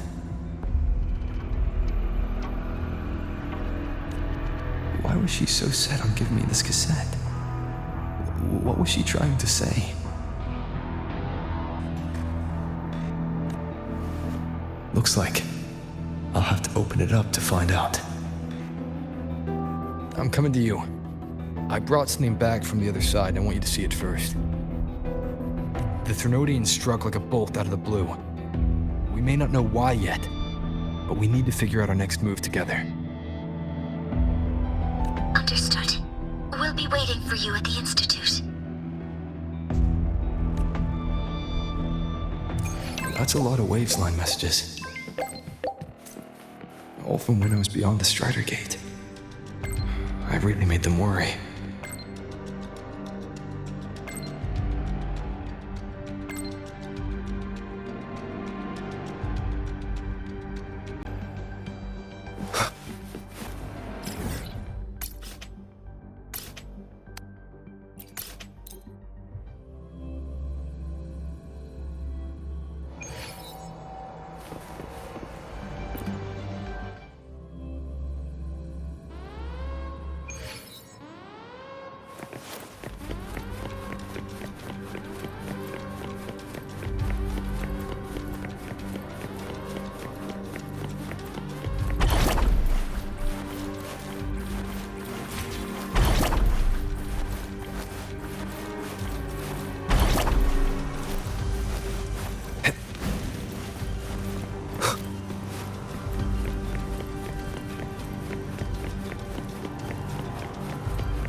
The Soliskin have swept the area.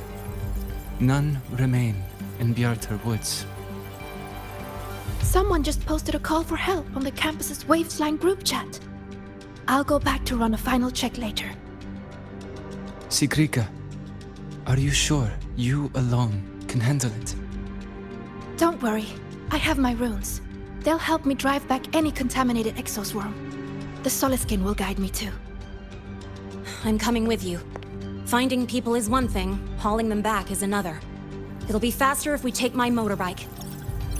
Status report, Professor Mornier. The launch orbit has been confirmed. The drive replica is projected to launch in 16 hours, at which point it will initiate Duskvale. Then we evacuate every remaining soul in lahai-roi before that window closes. Check the ships at the Royal Frostlands port, in addition to the escape pods. We don't know how long Duskvale will hold. No one stays a second longer than necessary.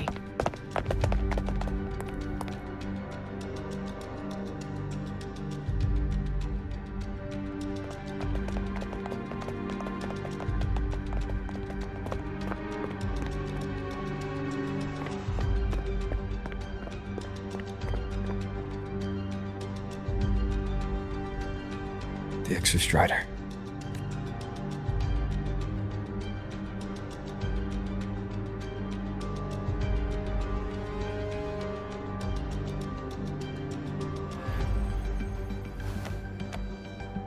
I heard from Professor Mournier. You went dark for a full day. We thought we'd lost you to void space. Activating the exostrider before it was fully self-regenerated was a massive gamble. We all knew the stakes. We hoped for the best, and of course we prepared for the worst. You're alive. That alone is good news for all of us. No time to kick yourself now. I've got a mountain of work waiting for you, Rover.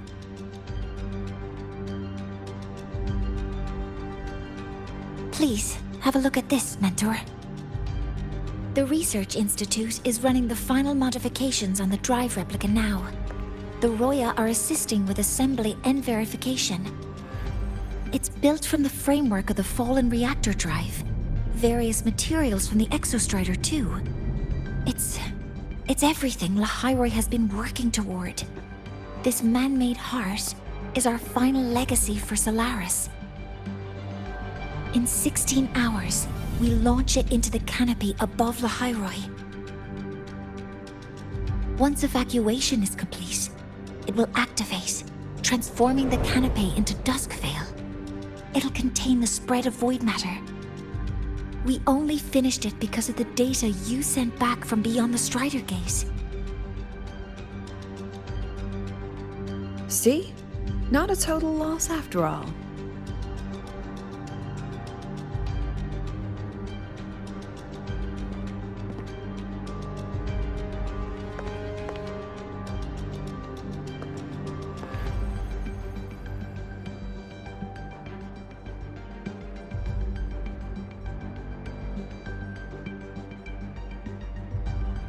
Thank you. All of you. About what I experienced beyond the gate. There's something I want to show you.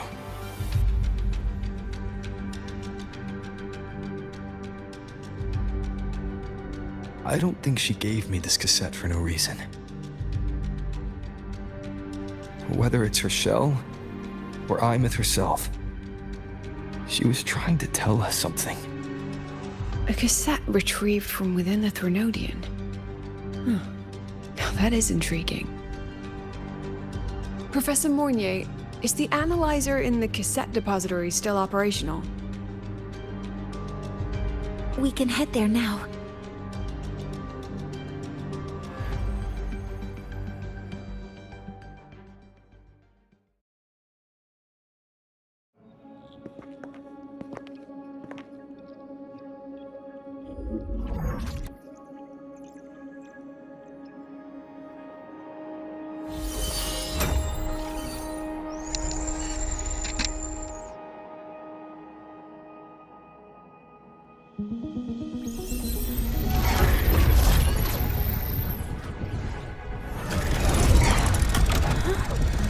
What's happening? Why are all the cassettes rewinding?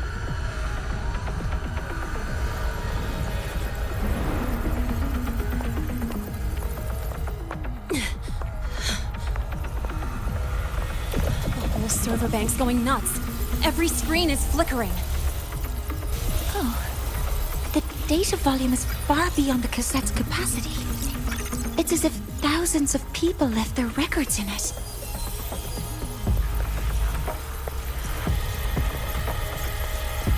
The storage system is destabilized. It's now flooding data into every archived cassette in the room. But this isn't memory data. Aside from the corrupted junk, the compressed mass consists of coordinates. Coordinates? From beyond the gate? Are they locations inside the Threnodian's black hole? Based on your report, Mentor, conventional space-time doesn't apply in void space. You can't plot a standard map there. If aemeath went to these links to give us this, she wouldn't have made it impossible to follow. left their coordinates in lahai-roi. If such is the case, the origin might be... Please, allow me.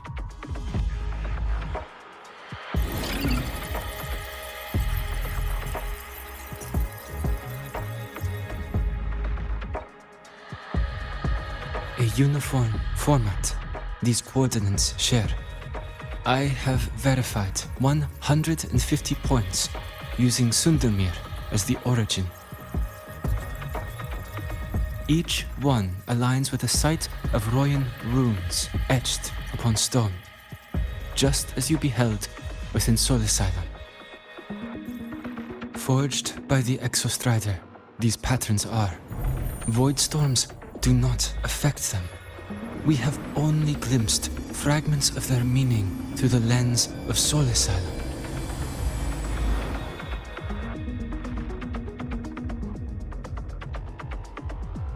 I see. Let me overlay these coordinates onto a lahai-roi map. It should make things clearer for us.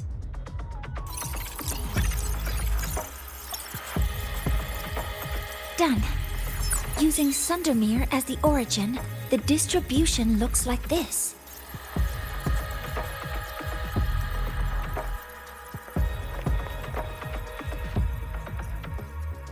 Everything matches. I'm spotting every Royan rune site in Bjortewoods on this map. But what about the other coordinates? Wait, I know that spot. That's where the void storm hit at the start of all this.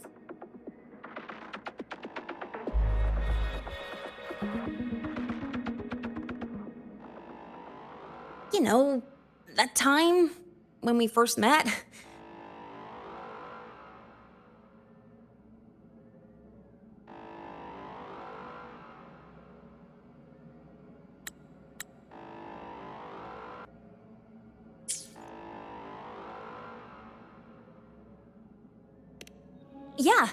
Yeah, that one.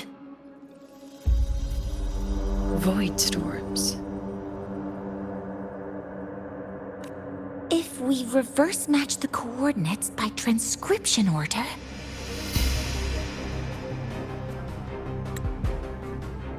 Then Royan runes could be marking every spot a void storm has ever hit.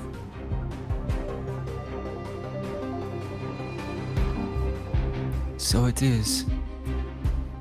We Roya have observed something similar, but never perceived it as a universal law. Well, the runes aren't exactly neon signs on the stone boulders saying, "Look here." There are too many locations. With the personnel we have left and the autonomous bots... Leave the manpower to me. You want to bring people back from the escape pods? Precisely. With void storms spreading, sending people back out to find hidden runes is too dangerous. Any venture into the unknown carries risk. Studying the Threnodian was a risk. Playing chess with the Fraxidus was a risk. And piloting the exostrider through the Strider Gate was certainly a risk. But where there is a sliver of hope, the Space Trek Collective will always find people willing to bet on it. Once Dusk Vale is initiated, this place becomes a sealed tomb. The intelligence retrieved from void space is our only remaining asset up for study. It's our only leverage against Aleph-1 before Dusk Vale fails. We have the capability, the responsibility, and the will to secure this void space data. Face the unknown and we may lose much. Flee from it, and we lose everything.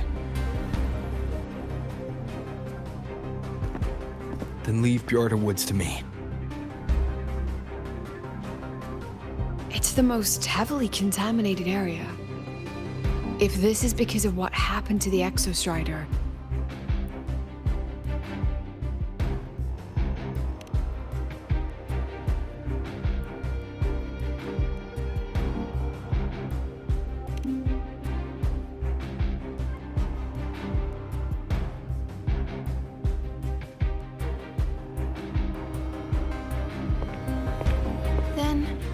Then please give me your hand, Senior.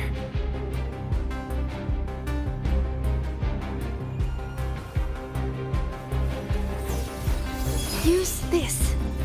It will guide you to other Royan runes.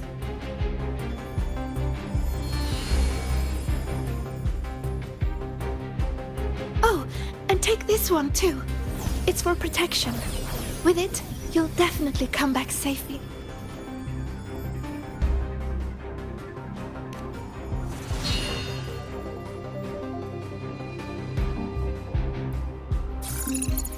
The clock starts now. Recover all Royan runes before Duskvale gets initiated.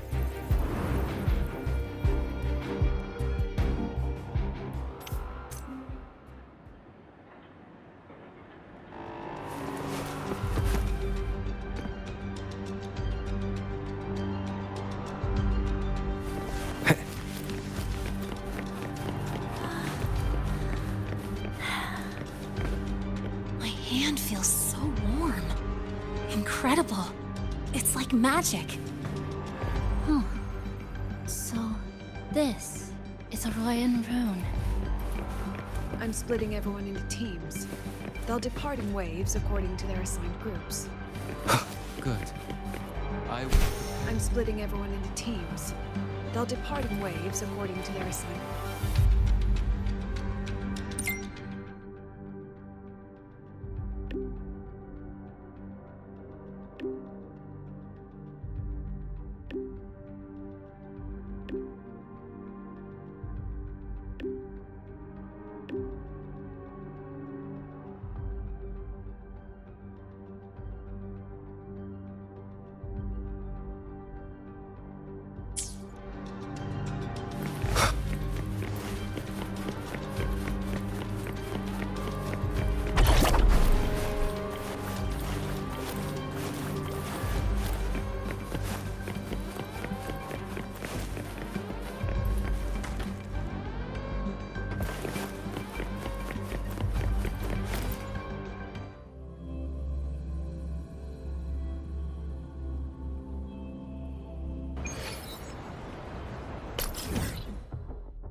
According to the map, the first one should be around here.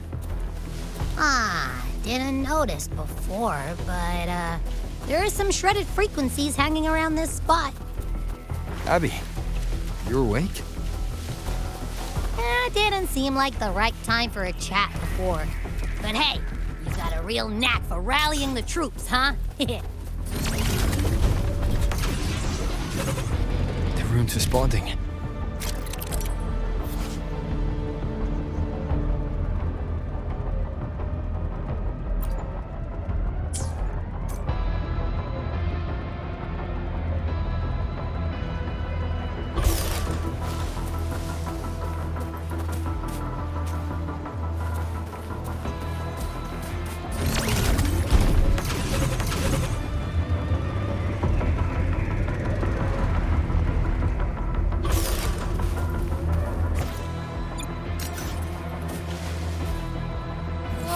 Something's glowing over there.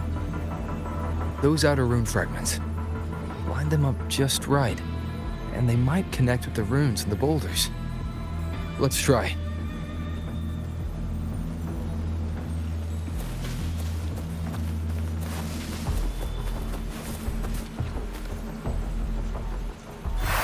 Jackpot! We actually found one! Good. I'll send it to the Shaper and the others for a look.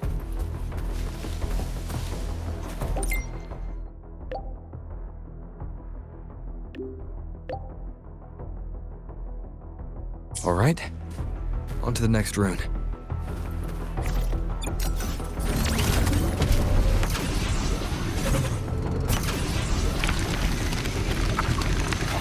Same as before.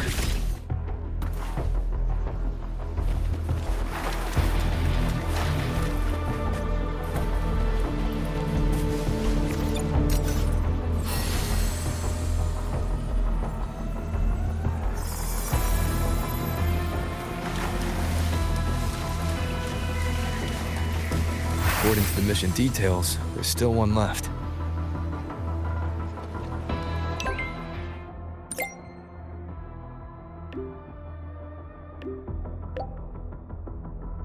We're blazing through these rooms.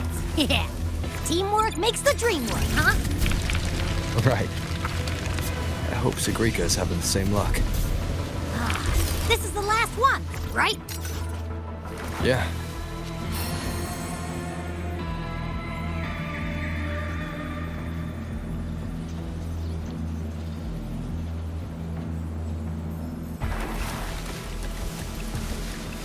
All done. I'll send it to Lucilla and head back.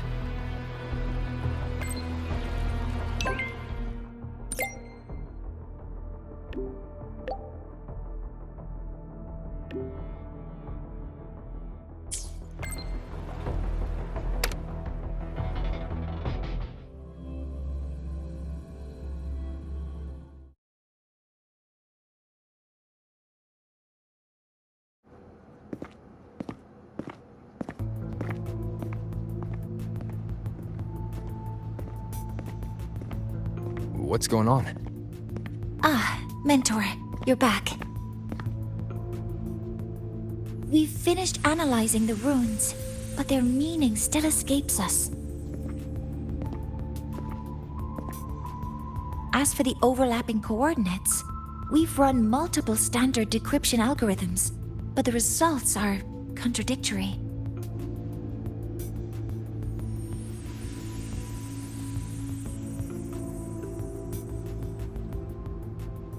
I'm no rune expert. But we have one here, don't we? She resonates with them. Who? Wait. Me?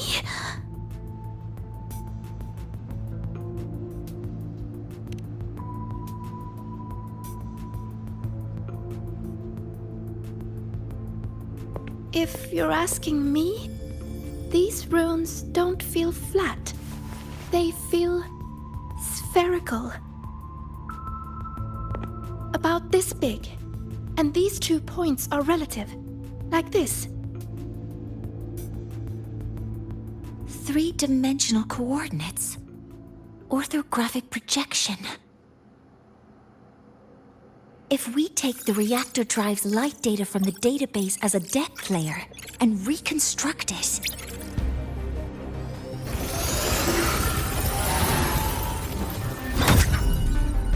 a map forms. The Royan ruins are conveying a spherical map.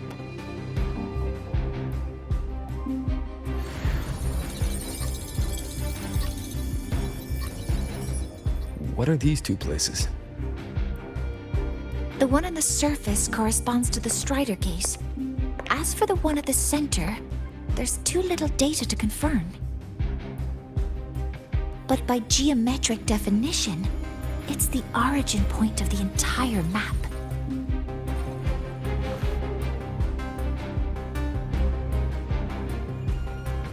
The exostrider. That must be where it is in void space. It's the only thing that could survive there. The lodestar aemeath was trying to show me. Contamination around the keystone is off the charts. You've got no viable spatial data. In other words, using the Strider Gate to get you to void space isn't an option. I remember Lucilla mentioning a sealed rift in the Dimur Plains. Yeah, right. Once Hiyuki from the Special Response Force breaks the seal, that could serve as a new entry point. But without the exostrider, are you suggesting crossing the Strider Gate and searching for it yourself?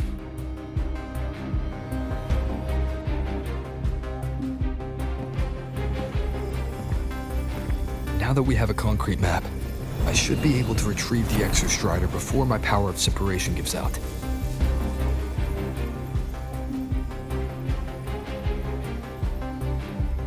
A compelling proposal. Hard to refuse. But don't forget the exostrider is currently out of power. Finding it is one thing. Extracting it is another.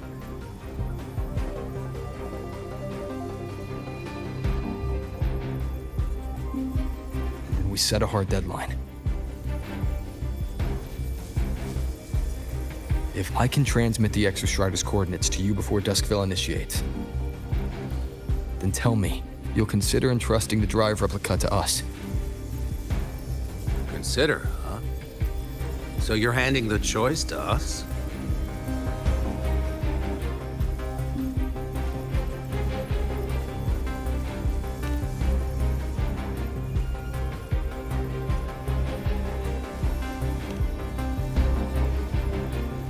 I'm not asking for a guarantee.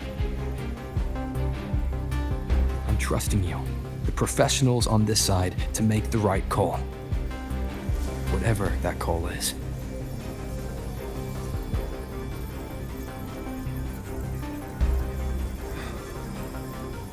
The exostrider's value justifies the risk. I agree to your proposal.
Here, this is the Deemer Plains map, updated with the latest intel.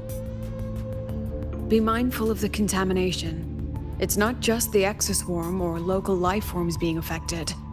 It's sealing off the terrain itself. That said, where there's a will, there's a workaround. Hiyuki found one, though took her some time. That Miko? Yes, she's been investigating the Deemer Plains in secret. You'll meet her there. She also asked me to tell you that she's run into the Fraxitus there, including the missing girl, Denia.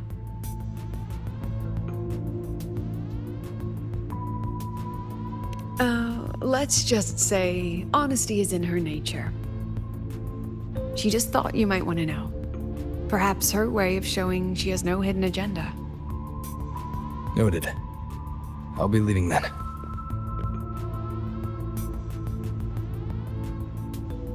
Wait. Look me in the eyes. Relax. It's my forte. You've seen it before. I will temper this moment into a bullet of memory, carved with your name, your face, and all you have been. What carries you is not only your own strength.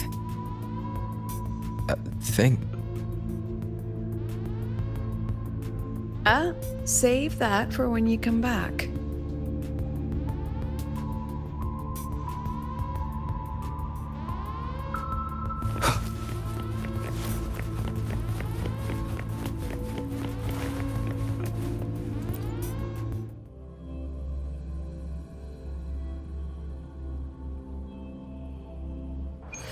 An entry point hidden in the Deemer Plains. Time to get to Bjarda Woods.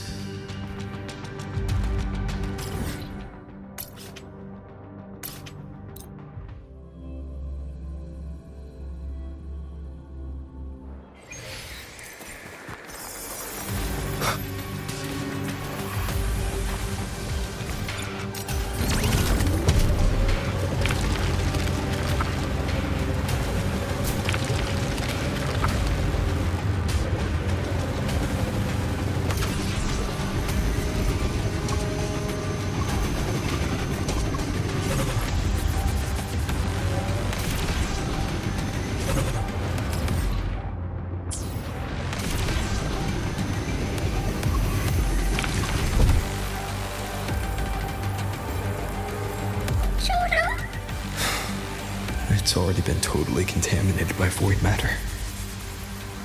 Might be worse than I thought the lower I go.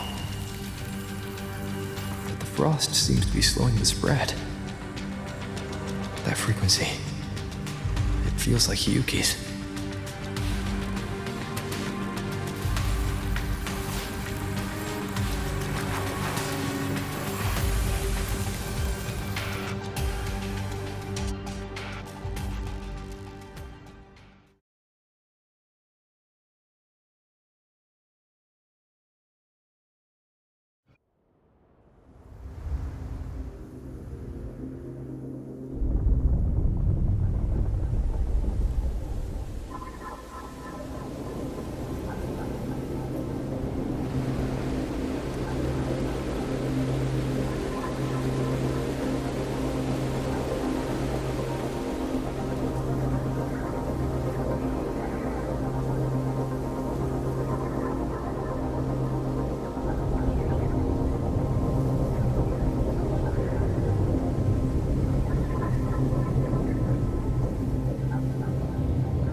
The void matter contamination is bad. It's not looking good for the Soliskin.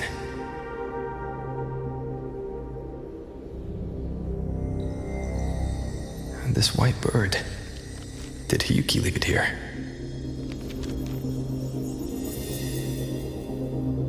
All right. Lead me to Hiyuki.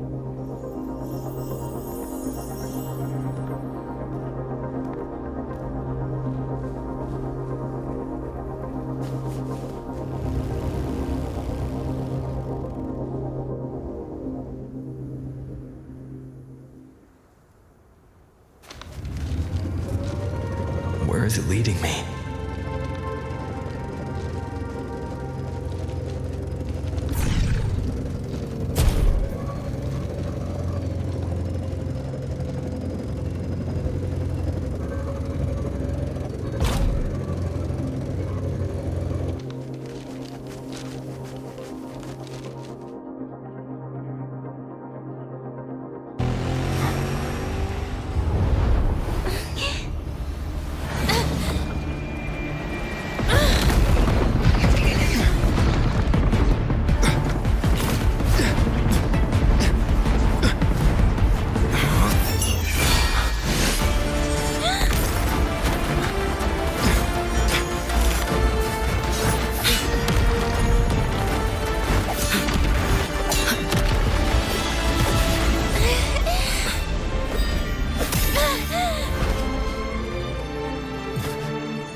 She hasn't gone far. Probably watching us from the shadows.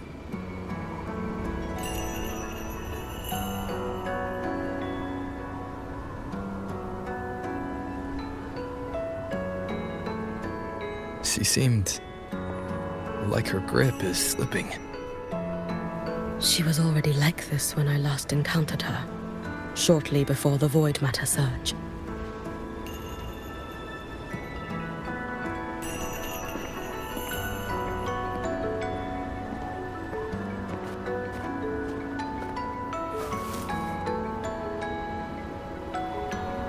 Hiyuki, when you fought Denia, did you see anything like a shadowy hand? Yes. Then Denia was behind the incident beyond the Strider Gate. Could she also be responsible for the Academy's void matter surge? Lucilla contacted me. She said you intend to return beyond Strider Gate. The roads here have been swallowed by void matter. There is no direct passage. Lucilla must have told you of the rift that appeared over a decade ago. Thinking back now, that was likely the Fraxidus' doing. Luke said the Grand Architect caused that rift. That was what led to aemeath's death in the simulator cockpit.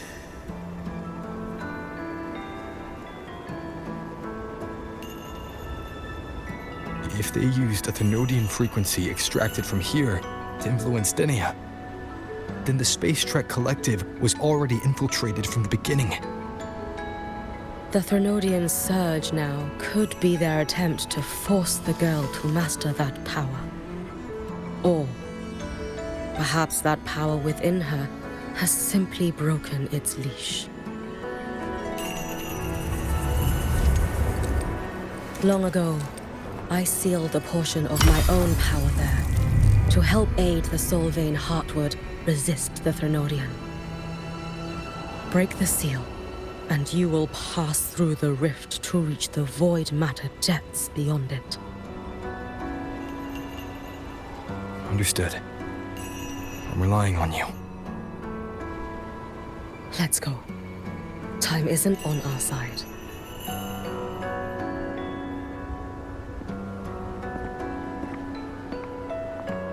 Savior, who has always walked with victory. This time, have you come to save lahai-roi?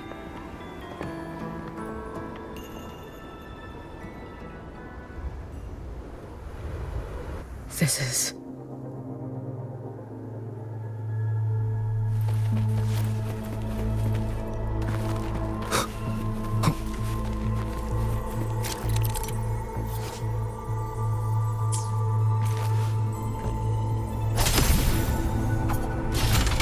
Is it trying to tell me something?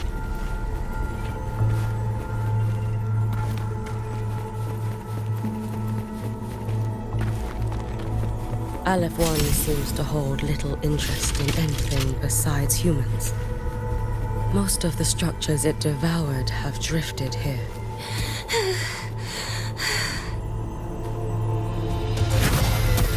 It's that girl. Be cautious. Denia! Can you hear me?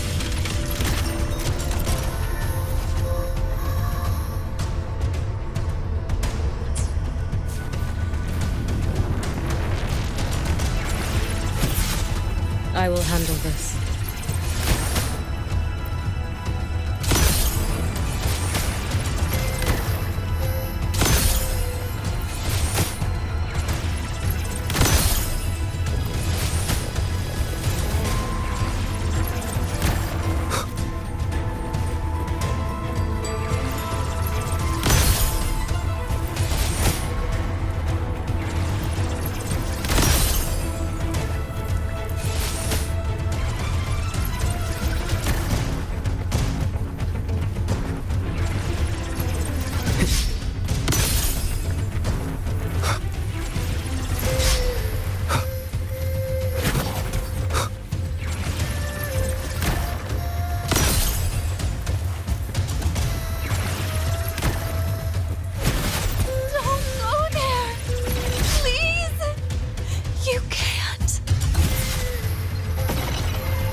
Watch out!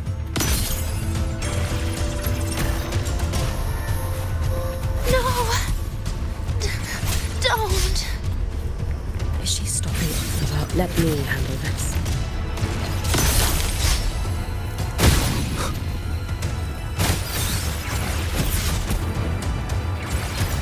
It's fine.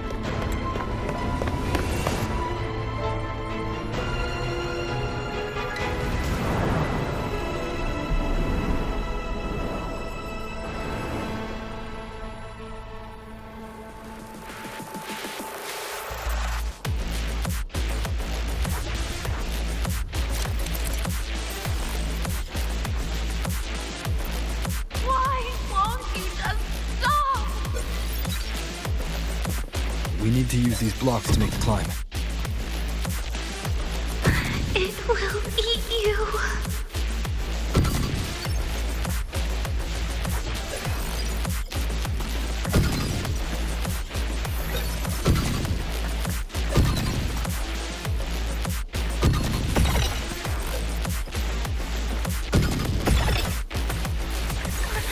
Sorry. You really shouldn't go.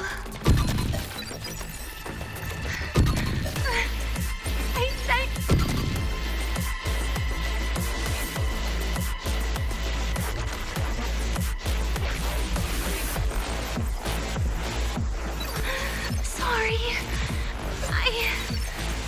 You really shouldn't go. I sent you away. So why? So it was you, Denia. The one who pushed me out of void space.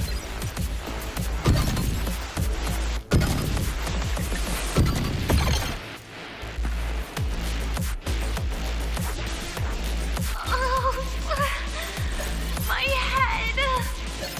It hurts.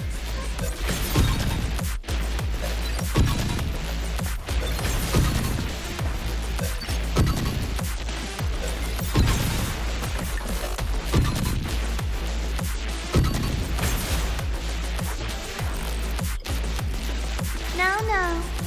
Playtime's over.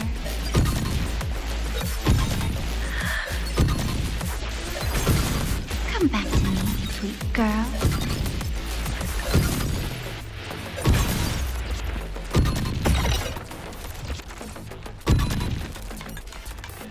No! Please! Don't eat me!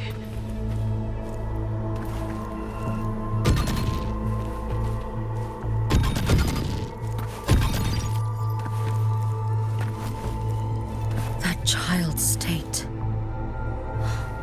She did not appear to be under complete control. It was Denia herself who stopped us. Let's go. We need to get up there first. Have you been watching over Denia here?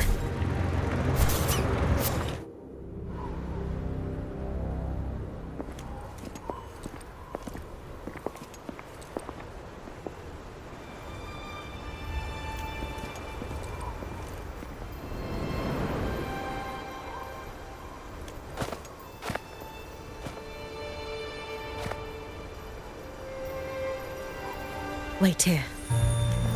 This seal is wrought from the future's tithe. To put it simply, I drew upon countless versions of my future self and anchored them here to suppress the void matter.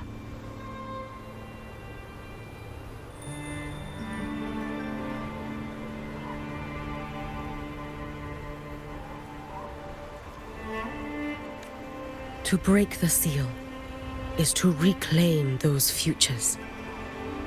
That task is mine alone. I understand. I'll leave it to you.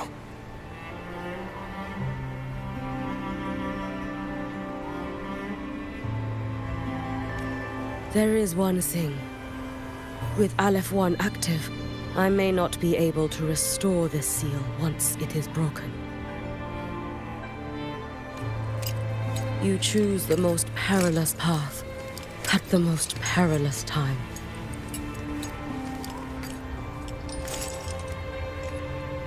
I know your strength. I know your history of victory.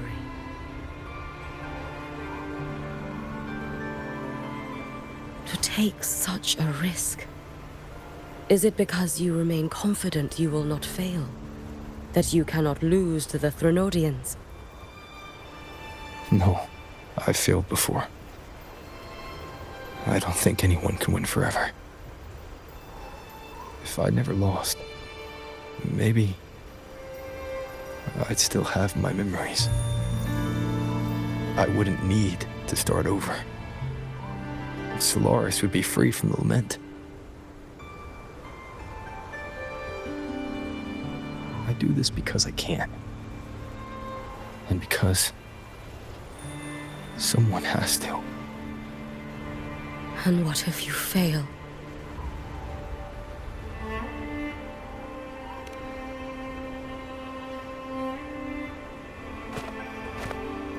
I meant, what becomes of you? Maybe I'll be lost to void space. Maybe I'll find a way to turn the tide. I can't know right now. But if I don't try, there's no way I'll ever know.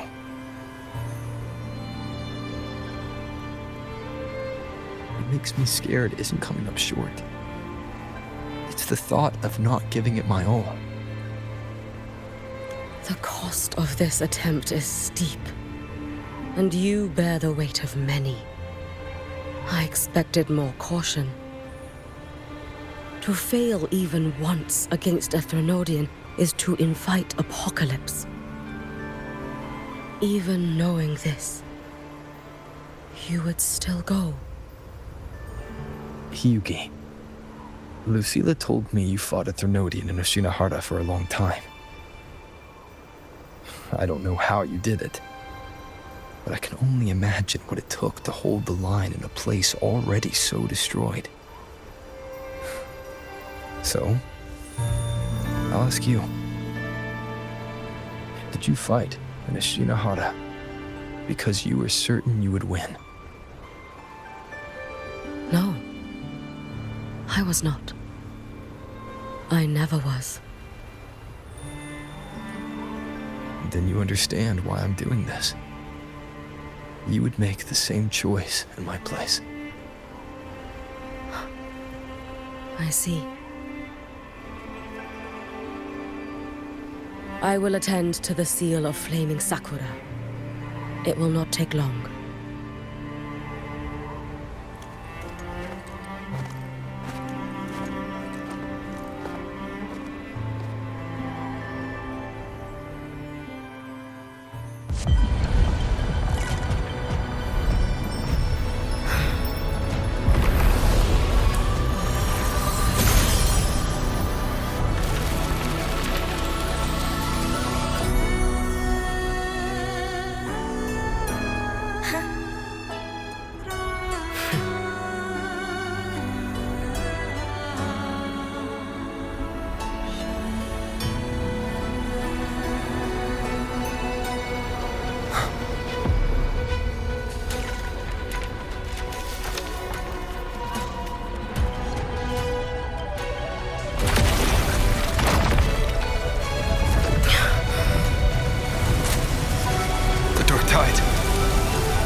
Hiyuki, let me help!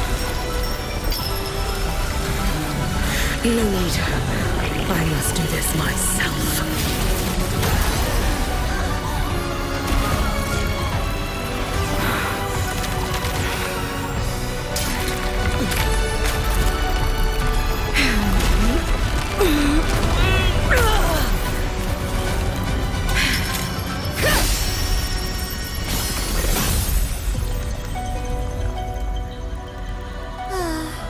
Why not choose the easier future?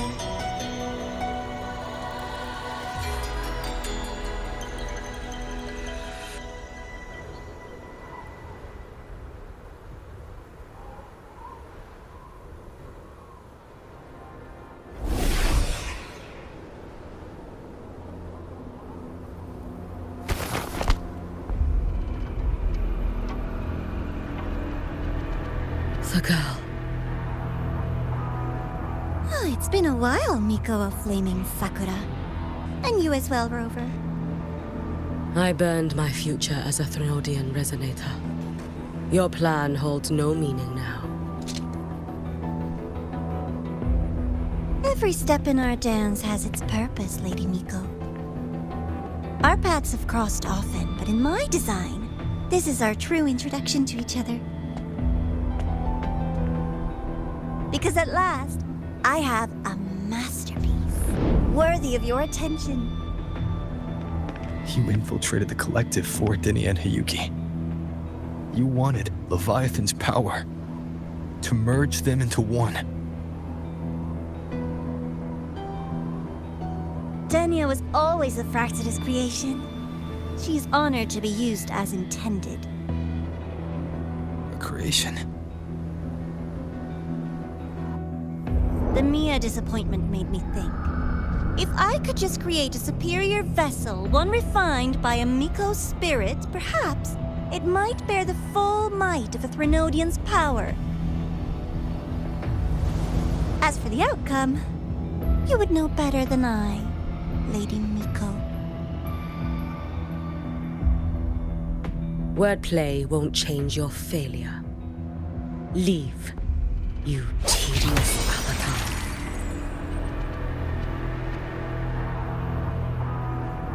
Failure? No. Listen, you two. I'm just showing Solaris another possibility. If we made one Denia, we can make another. And another. Until we hold a complete obedient Threnodian resonator in our hands. Your own borrowed future showed you that. A true Threnodian resonator will exist.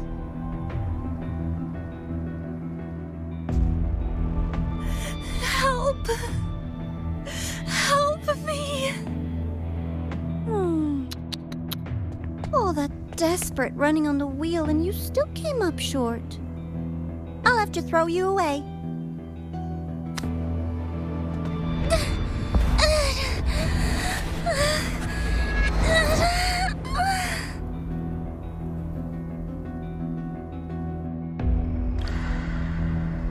She can deny it all she likes, but the void in her heart is the same as Aleph One's. That emptiness, it will always pull her towards the Threnodian's power.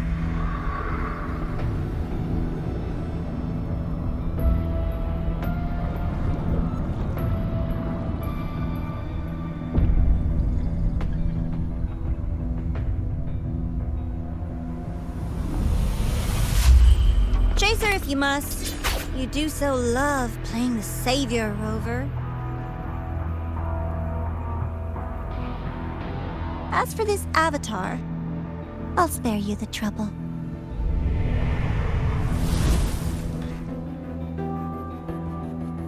Wasting time on one of their avatars is pointless. Come on, Hiyuki. The seal is open. We have a job to do. Denia needs us.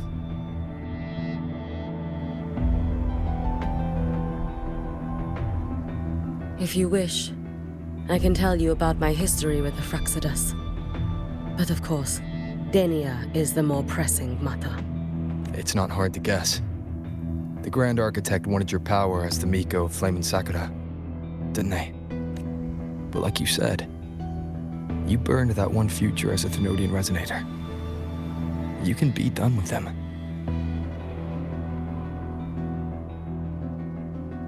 Right now, Denia's state is what worries me. I fear that child may already be.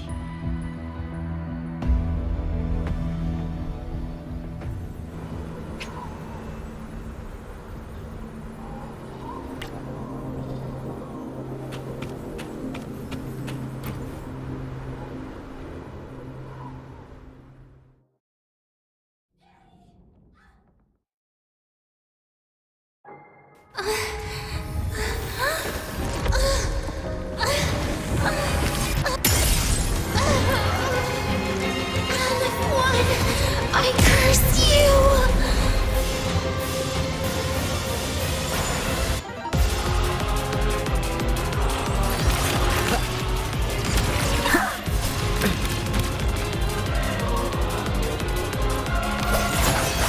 You, the Space Trek Collective, all this running around for nothing. Your days are numbered.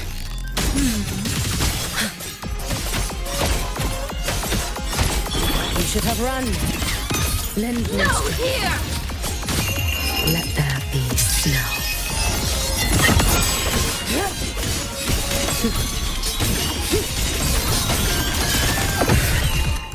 No!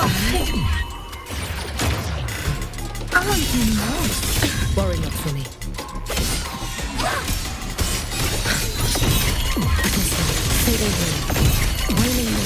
Be cautious. Stand.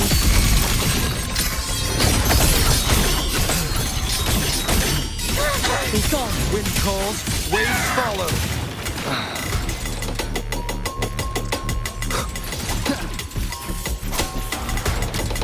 Tempest of slashes.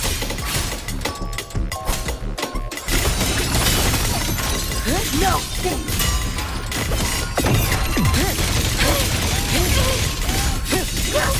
Stop! There's still time! Why won't you? Still refusing to turn back!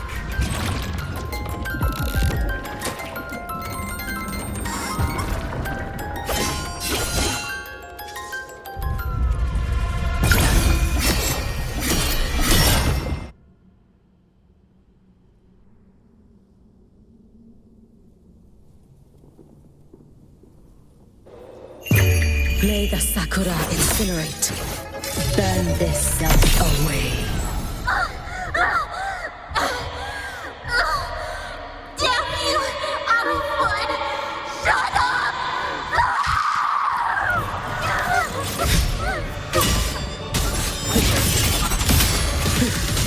Lend me your strength.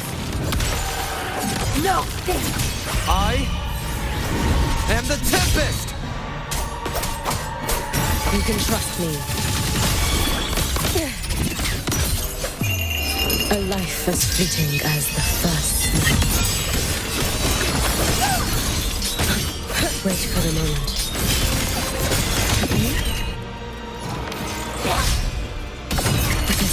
Fading moon. No! Wind calls, waves follow. The wicked will face judgment!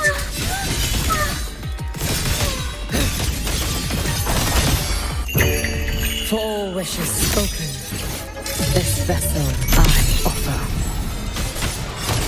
No chance. Too late to escape. Take your final dive into Nana.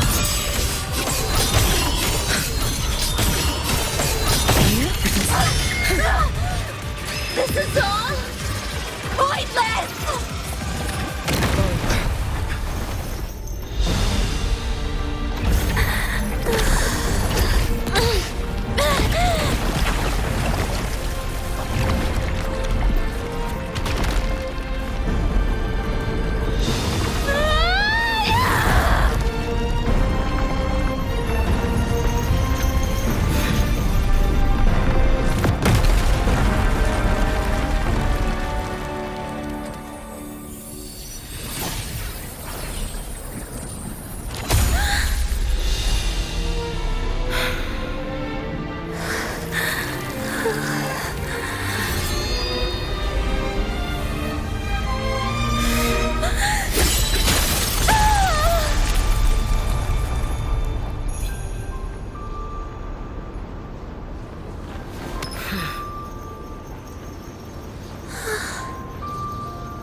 Go inside. Rest now.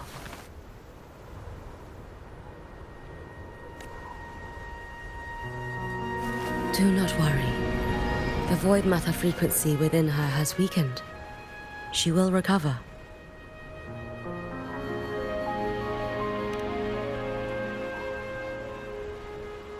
Forgive me, but I believe waiting for the void matter to spread would take too long.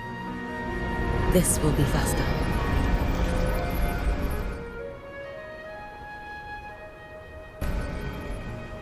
Allow me to handle this. There is not much time left in your deadline with Mr. Chase.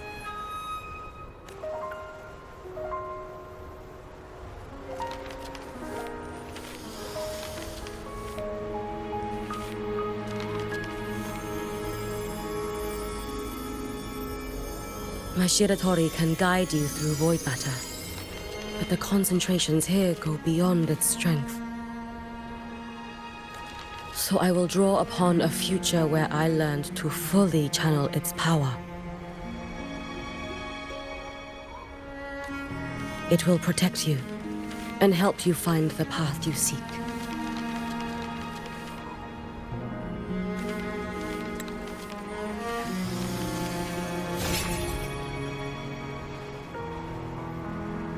The rest is yours to face. Thank you, Hiyuki.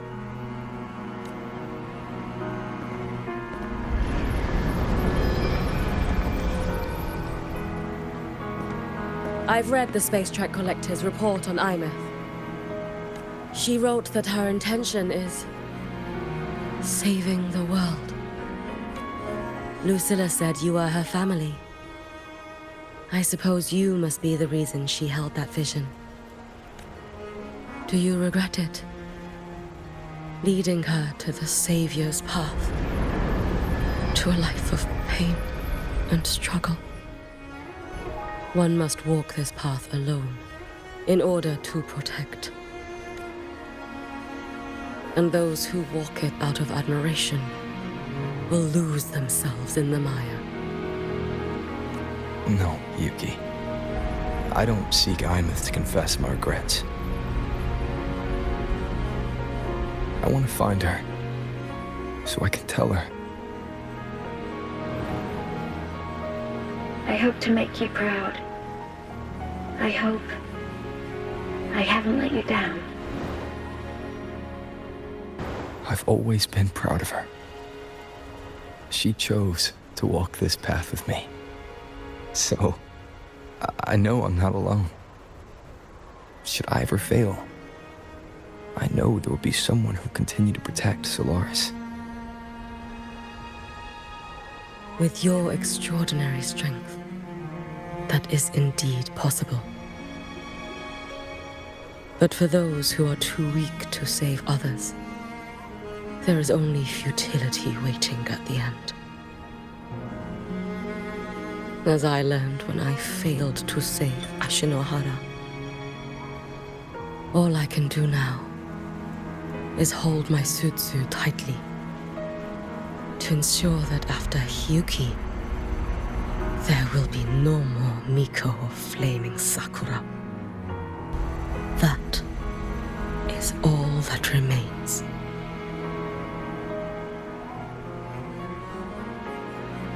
From lahai-roi to the distant lands of Jinzhou and Rinasida, people rise up to fight the Thermodians.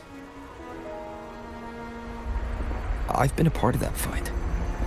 But to pretend I'm the only reason they're standing, that everything fails if I do, that's arrogance. It's an insult to everyone else choosing to stand their ground.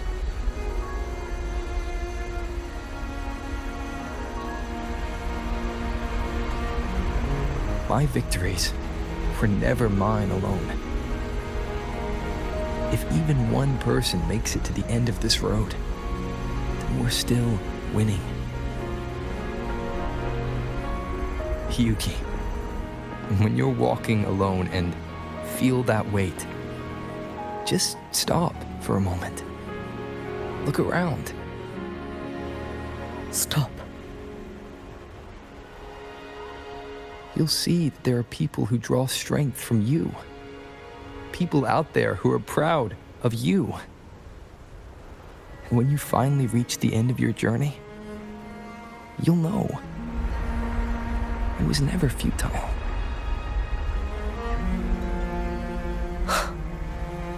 How enviably brilliant.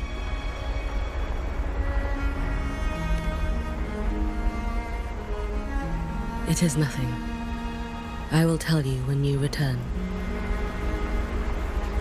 All right. I'll be back soon. I will hold the line here until Duskvale initiates. I will wait for you.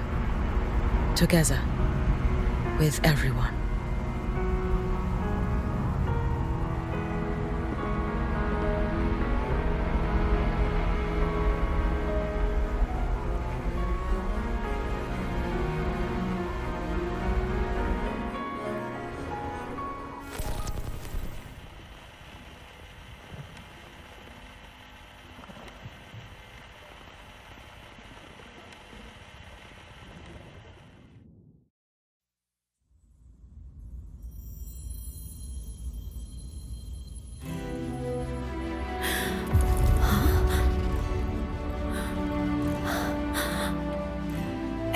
exostrider?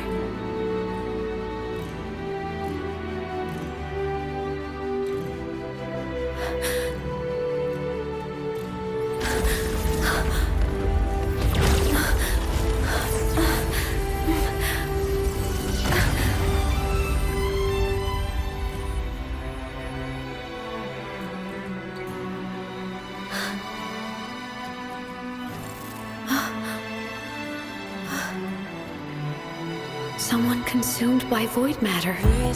Come here. The exostrider's power is nearly spent, but I'll do my best to protect you.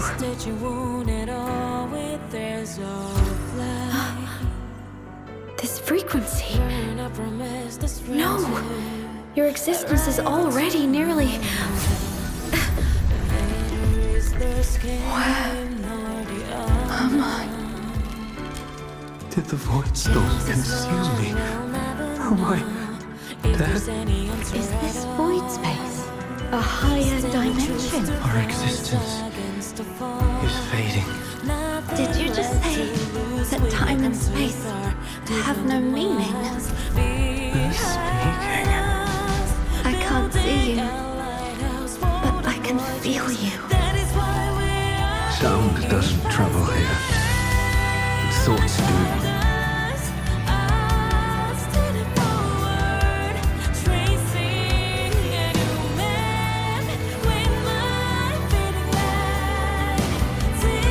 The exostrider? Why is the exostrider here? What happened? The light. What should we do?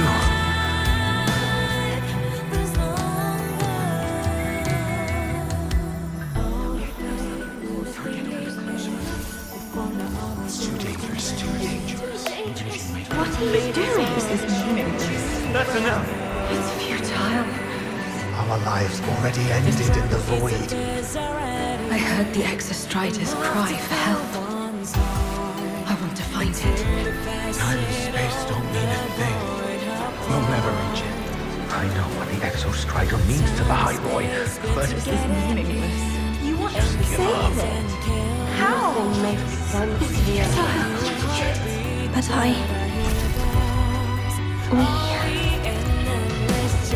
we made it to the stars to reach for the unknown, didn't we?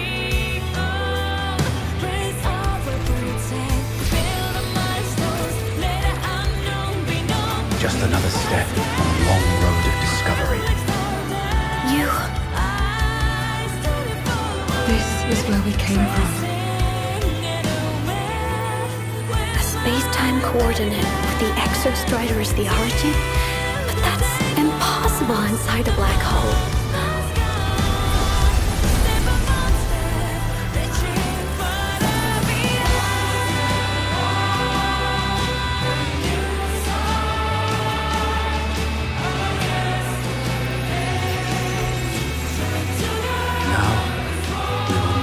The path with the future.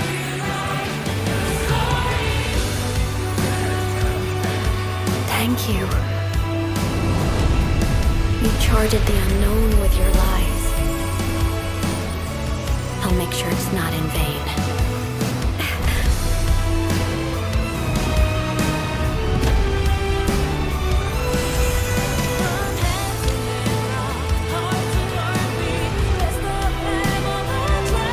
Of the origin point. We will bear it.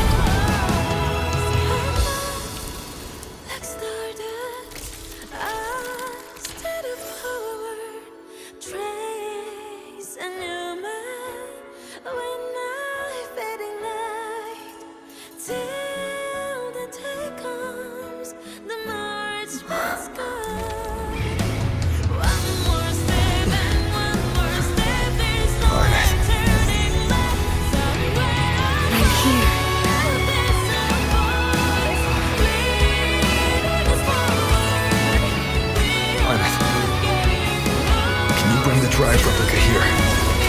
It's the heart they built for the exostrider. Don't worry. This time, we'll save the world together. Okay. I'll bring you back humanity's hope. So, wait for me.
exostrider's frequency is decaying.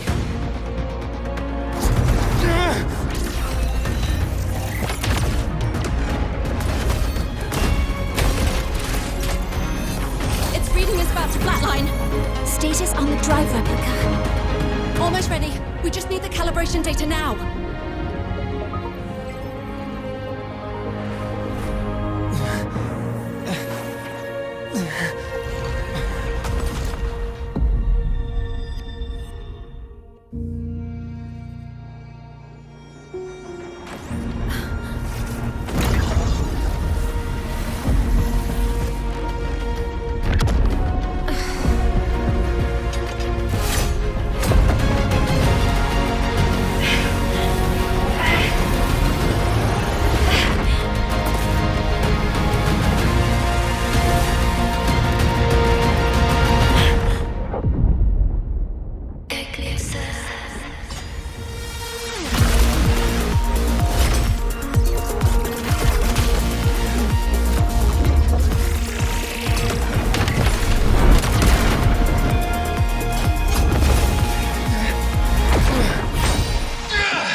Ascension complete.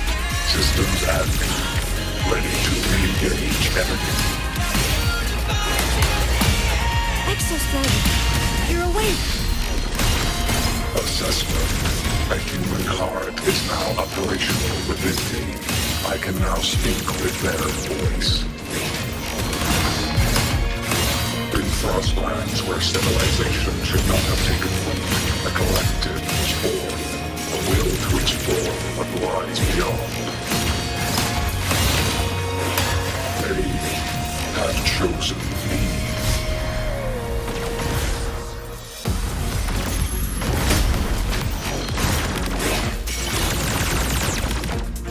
Gravity module.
concluded.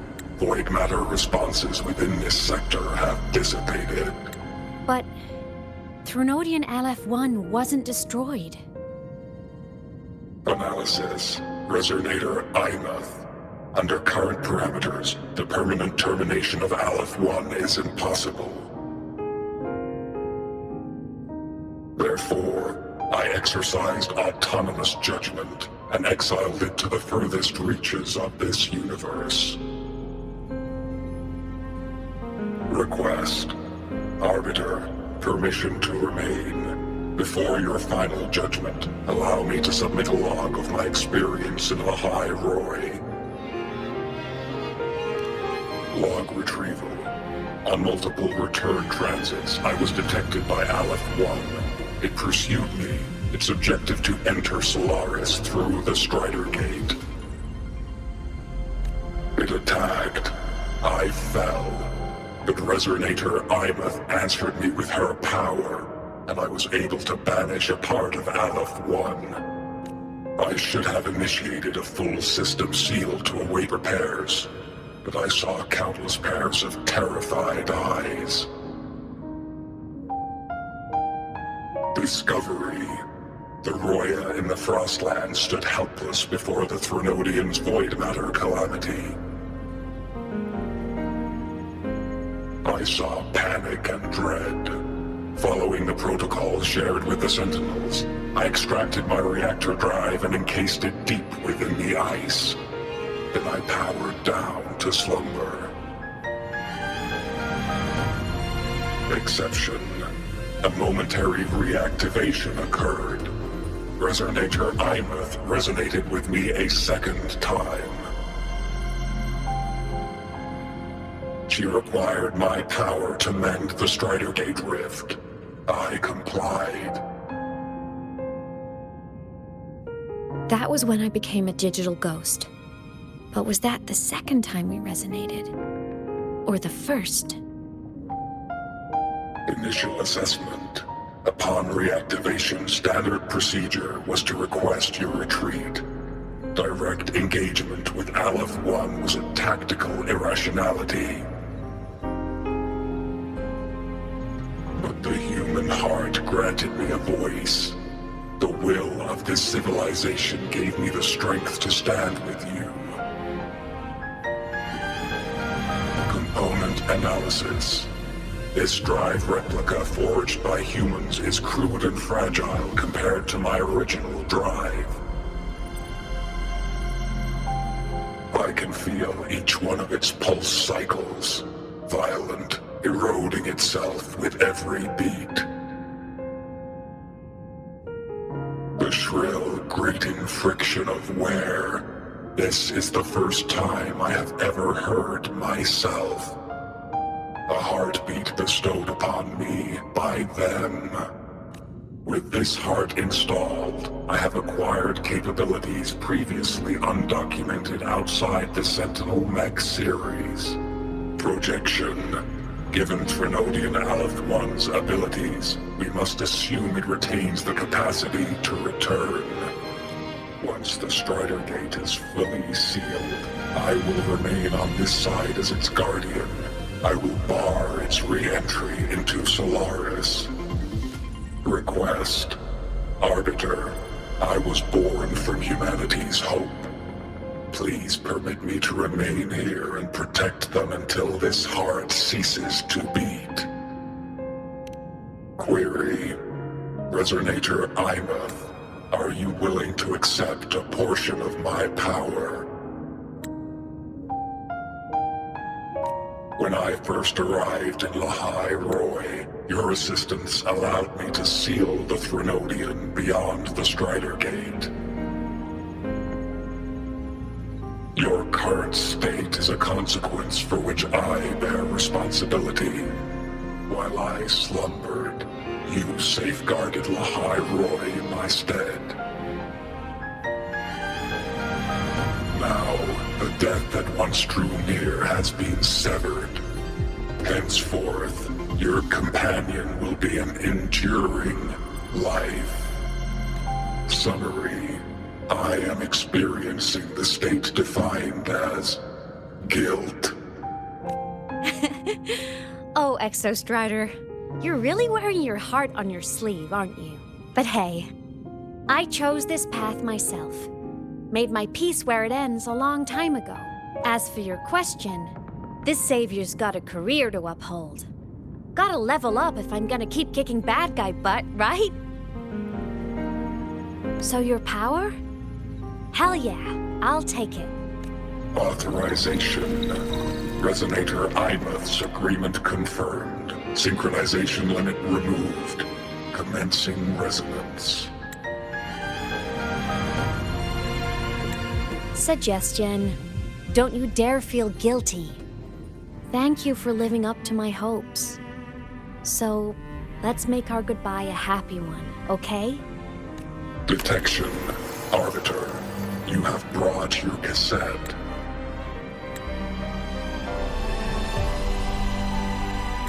Proposal.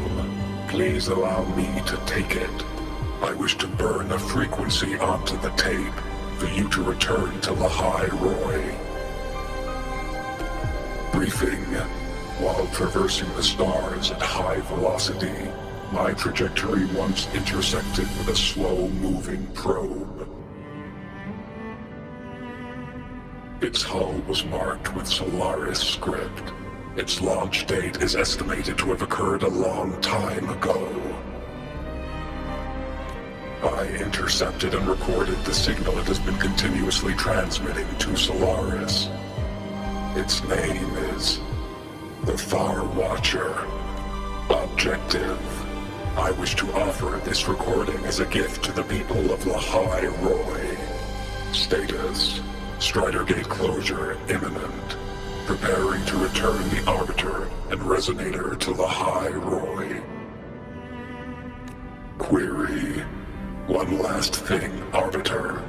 Will you permit me to alter my designation to bear the name lahai-roi? Designation change complete. Thank you, Arbiter. Valediction. Farewell, Arbiter. Please deliver my temporary goodbye to the people who forged this heart. Prediction. We will meet again in the boundless sea of stars.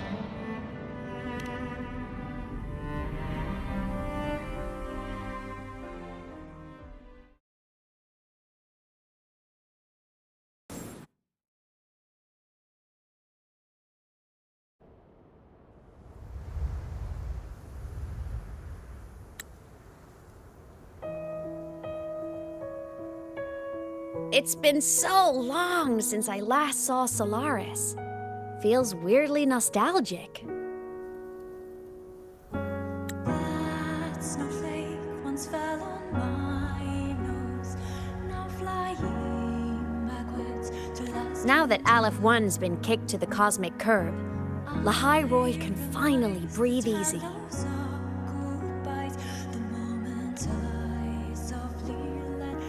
I was gonna say we saved the world this time, but honestly, it was the explorers who fell into the void matter. They're the ones who mapped that data on me and the exostrider inside the Threnodian's black hole. All I did was burn their findings onto a cassette for you. And it was the people of lahai-roi who decoded the cassette and forged the drive replica. That's what let the exostrider finally cast the Threnodian out.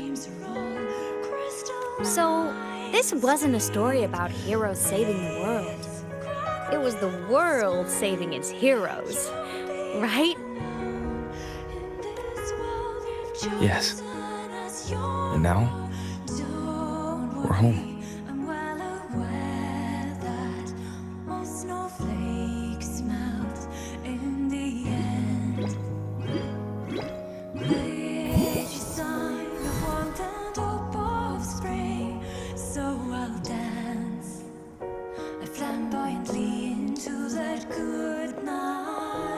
You're back.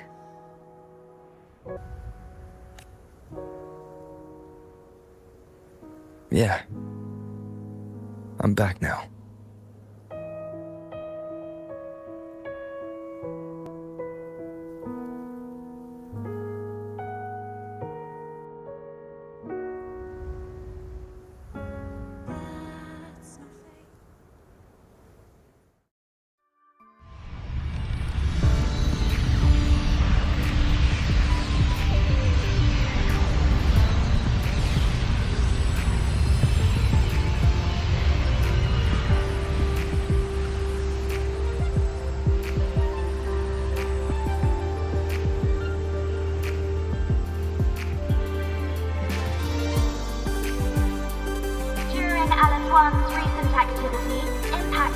successfully contained to the Dema planes. Within the planes themselves, void matter concentrations have dropped significantly across most sectors.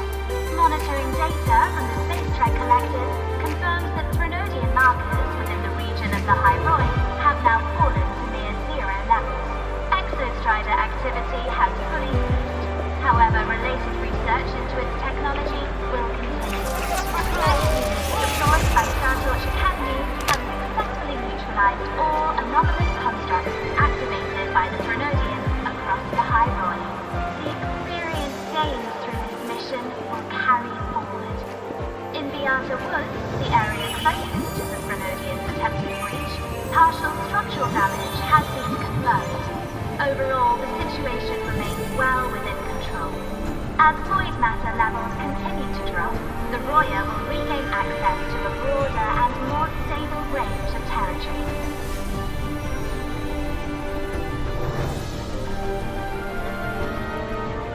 Once shrouded in void matter, lahai-roi now stands restored. This was made possible by the choice of every last explorer. The road ahead is vast. We will reach the stars. And then we'll keep going.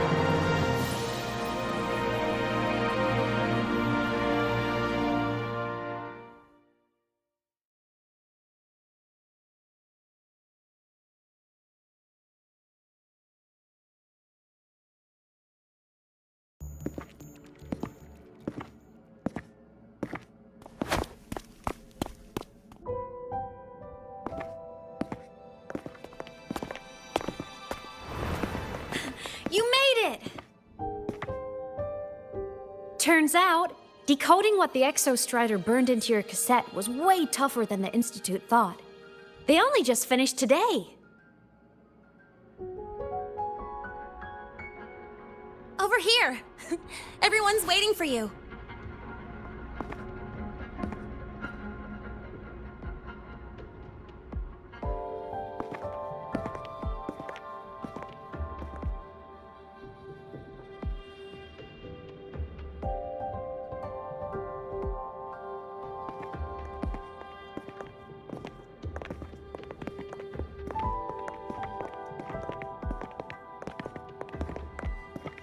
What could it possibly be?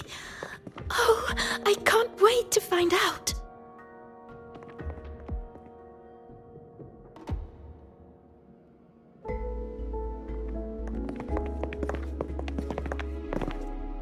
The Far Watcher. I have to admit, I was genuinely surprised when you handed me this tape and said that name. You said it was one of the 9 interstellar space probes, launched before the etheric sea engulfed Solaris. Correct. The 9 stars on the Space Trek Collective's emblem represent those probes. Ever since then, Solaris never received another signal from them. Not a single one. Until today. Professor Mornier, you may begin playback.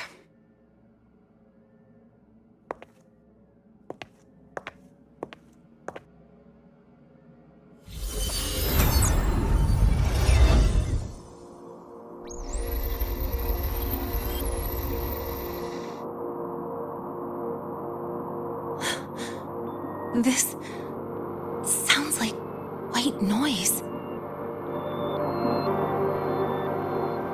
Judging by the cassette's data, they're sounds the Far Watcher recorded while drifting through different galaxies. Sounds that have been lost to us for centuries. Silenced by the etheric sea. So that's why the exostrider wanted to give these recordings to the explorers of lahai-roi today. Because this is a gift from light years away, sent by the explorers of lahai-roi's past.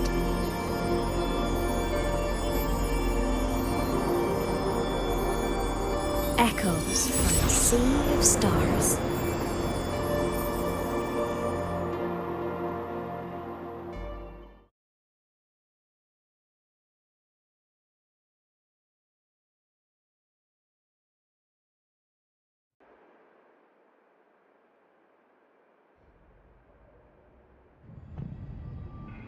The Space Trek Collective has taken in that Denia girl, just as you wished, Grand Architect. Good. Just let them care for the little doll for now. Such an extraordinary performance. I'm sure I can find another role for her later. All retrieved data has been processed, awaiting review at your leisure. May I ask what you plan to do next? Plans are progressing everywhere, it seems. I've dallied in lahai-roi long enough. Time to stretch my legs. Cristoforo, be a dear and run a message to Eris and the new Federation for me. Understood. Though I suspect the Vice Architect will begrudge once more your sending me to disturb their precious quiet. Oh, and will you require me to draft a prologue for your characters? No need. I'll pay for Lova a visit myself first. That will be all for now. This body tires so easily. Remember to give her a silent ending. Grand Architect, with this phase of verification complete and full production proceeding, do we still have use for that Miko? That won't be necessary. Her future as a Threnodian resonator has been taken. She no longer requires our attention. Besides, she's failed one too many times, drawn one too many futures from herself, and she still insists on walking the path of saving Ashinohara alone with no intention of stopping.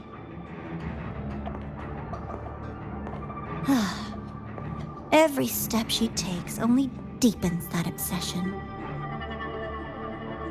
After countless cycles of failure, she too will be reduced to ashes by her own vow, just like her sister. That reminds me. Zashiki Warashi has brought us some rather interesting news.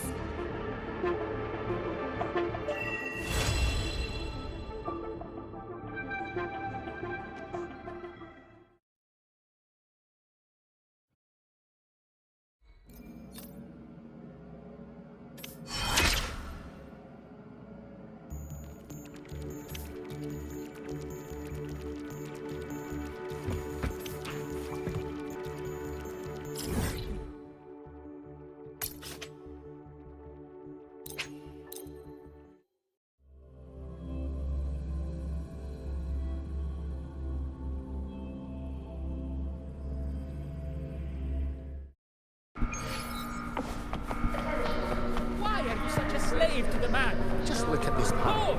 These might you were hallucinating. First, calculate the rates. Second,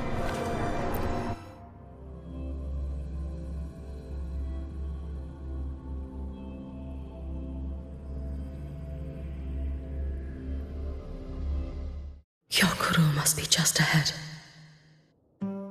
This was Honami's last rite of purging.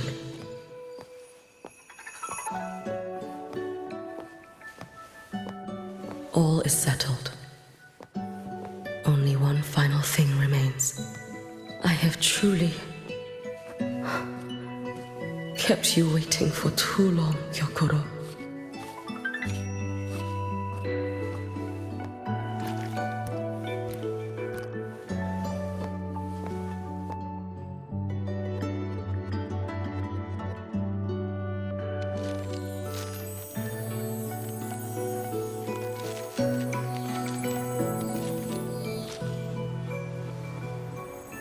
Finally came to see me. Yes, I have come. Made up your mind? I have. Ready to kill me then?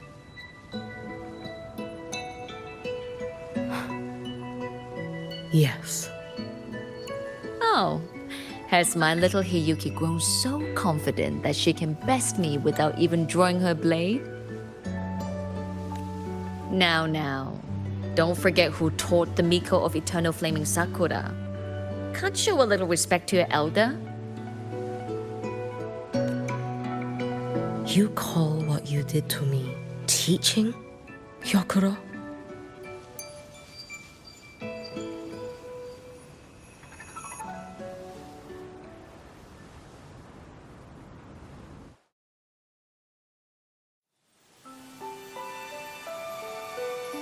Come then, Miko of Eternal Flaming Sakura.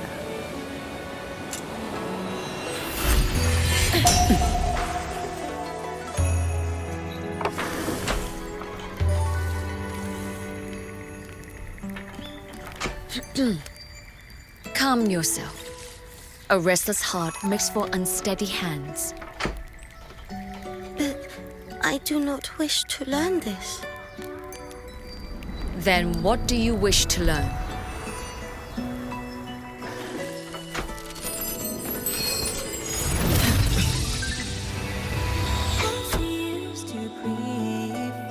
This girl will become a great archer.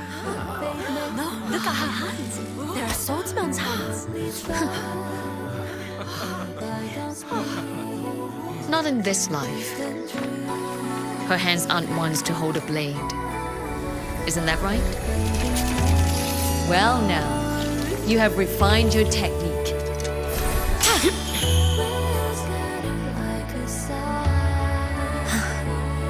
Hiyuki, do not let the Suzu bind your fate. Go seek a future of your own.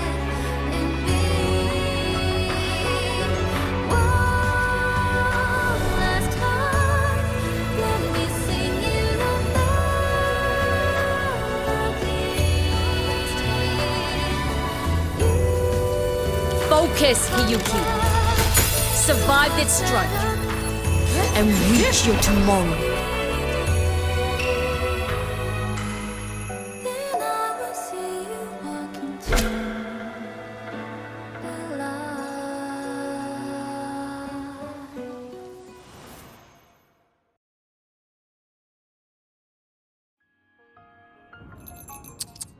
You have mastered many skills from others, but have yet to master the blade work of your own flaming Sakura clan.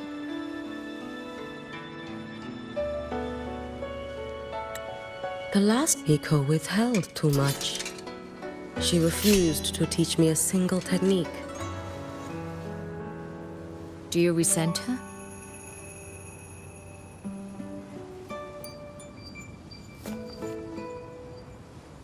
I do. Even now? Every moment.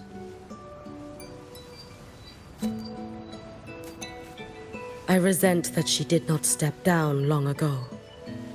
Instead, she burned every future she had and left nothing behind. Not even ashes. I resent that she did not pass her skills to me. That she sent me away each time she trained. Now, there is nothing of her left in me. Hiyuki. I resent that she always told me to be myself, yet chose a death that was nothing like herself. And you resent that even after dying? She lingered as a spirit, waiting only for you to send her on.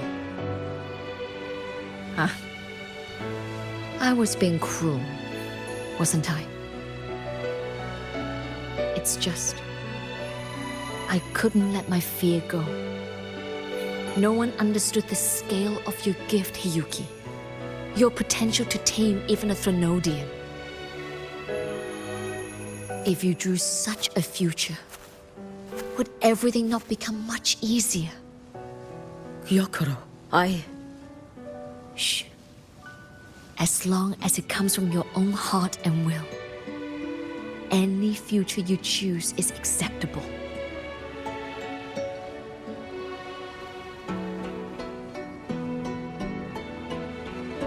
But if our little Hiyuki truly became a Threnodian resonator, well, I'd have no choice but to follow family law and send us both on our way.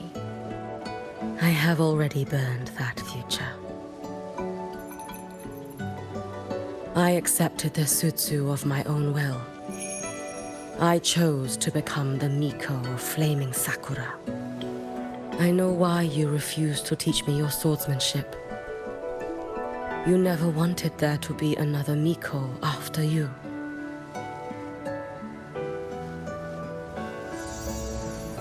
I will fulfill that wish, sister. After Hiyuki, there will be no more Mikos of Flaming Sakura. The Miko of Eternal Flaming Sakura. That is a heavy title to bear. It is. The future ahead is long.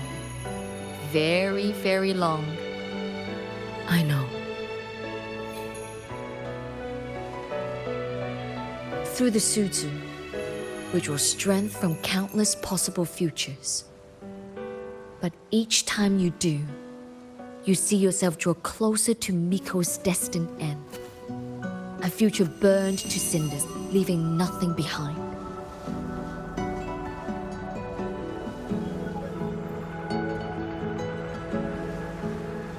Yes. And before that destined end arrives, I will find a way to drive back the Threnodian, so that Gyokuro may simply be Gyokuro, so that Hiyuki may simply be Hiyuki, so that Ashinahara will no longer need a Miko of Flaming Sakura. You have grown up, a little Hiyuki.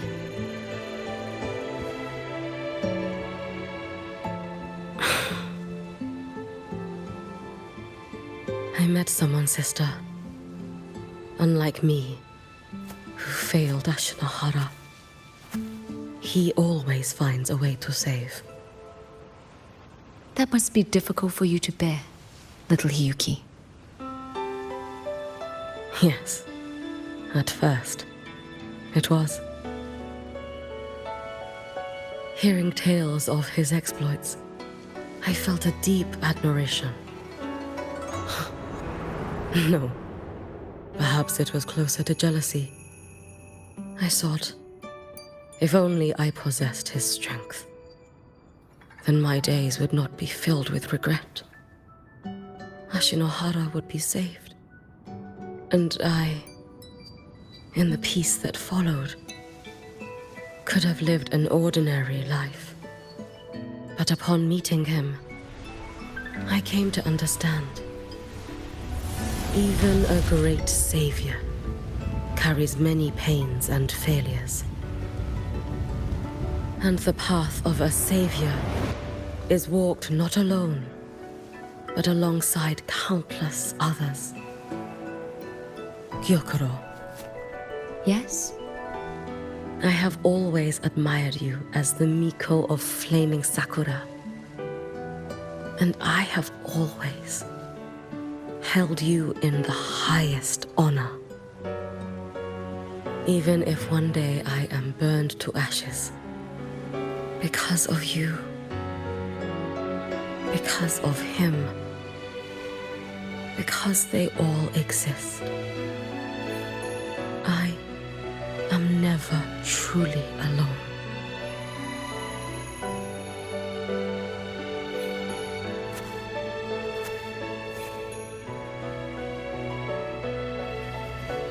I take great pride in you too.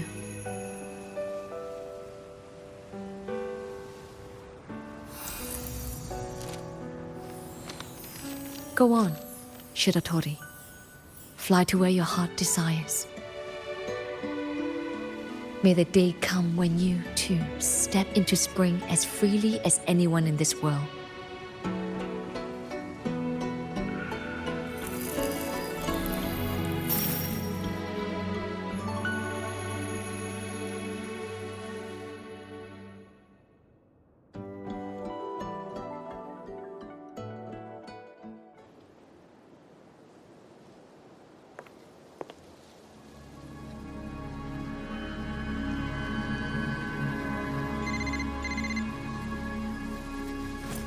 Greetings, Miko of Flaming Sakura. You. Oh, relax. I'm not here to recruit you. I just heard a piece of news and thought you might want to know. Not long ago, that island floating over the sea, your hometown, it vanished. All in a single day. Congratulations on your wish coming true, Lady Miko.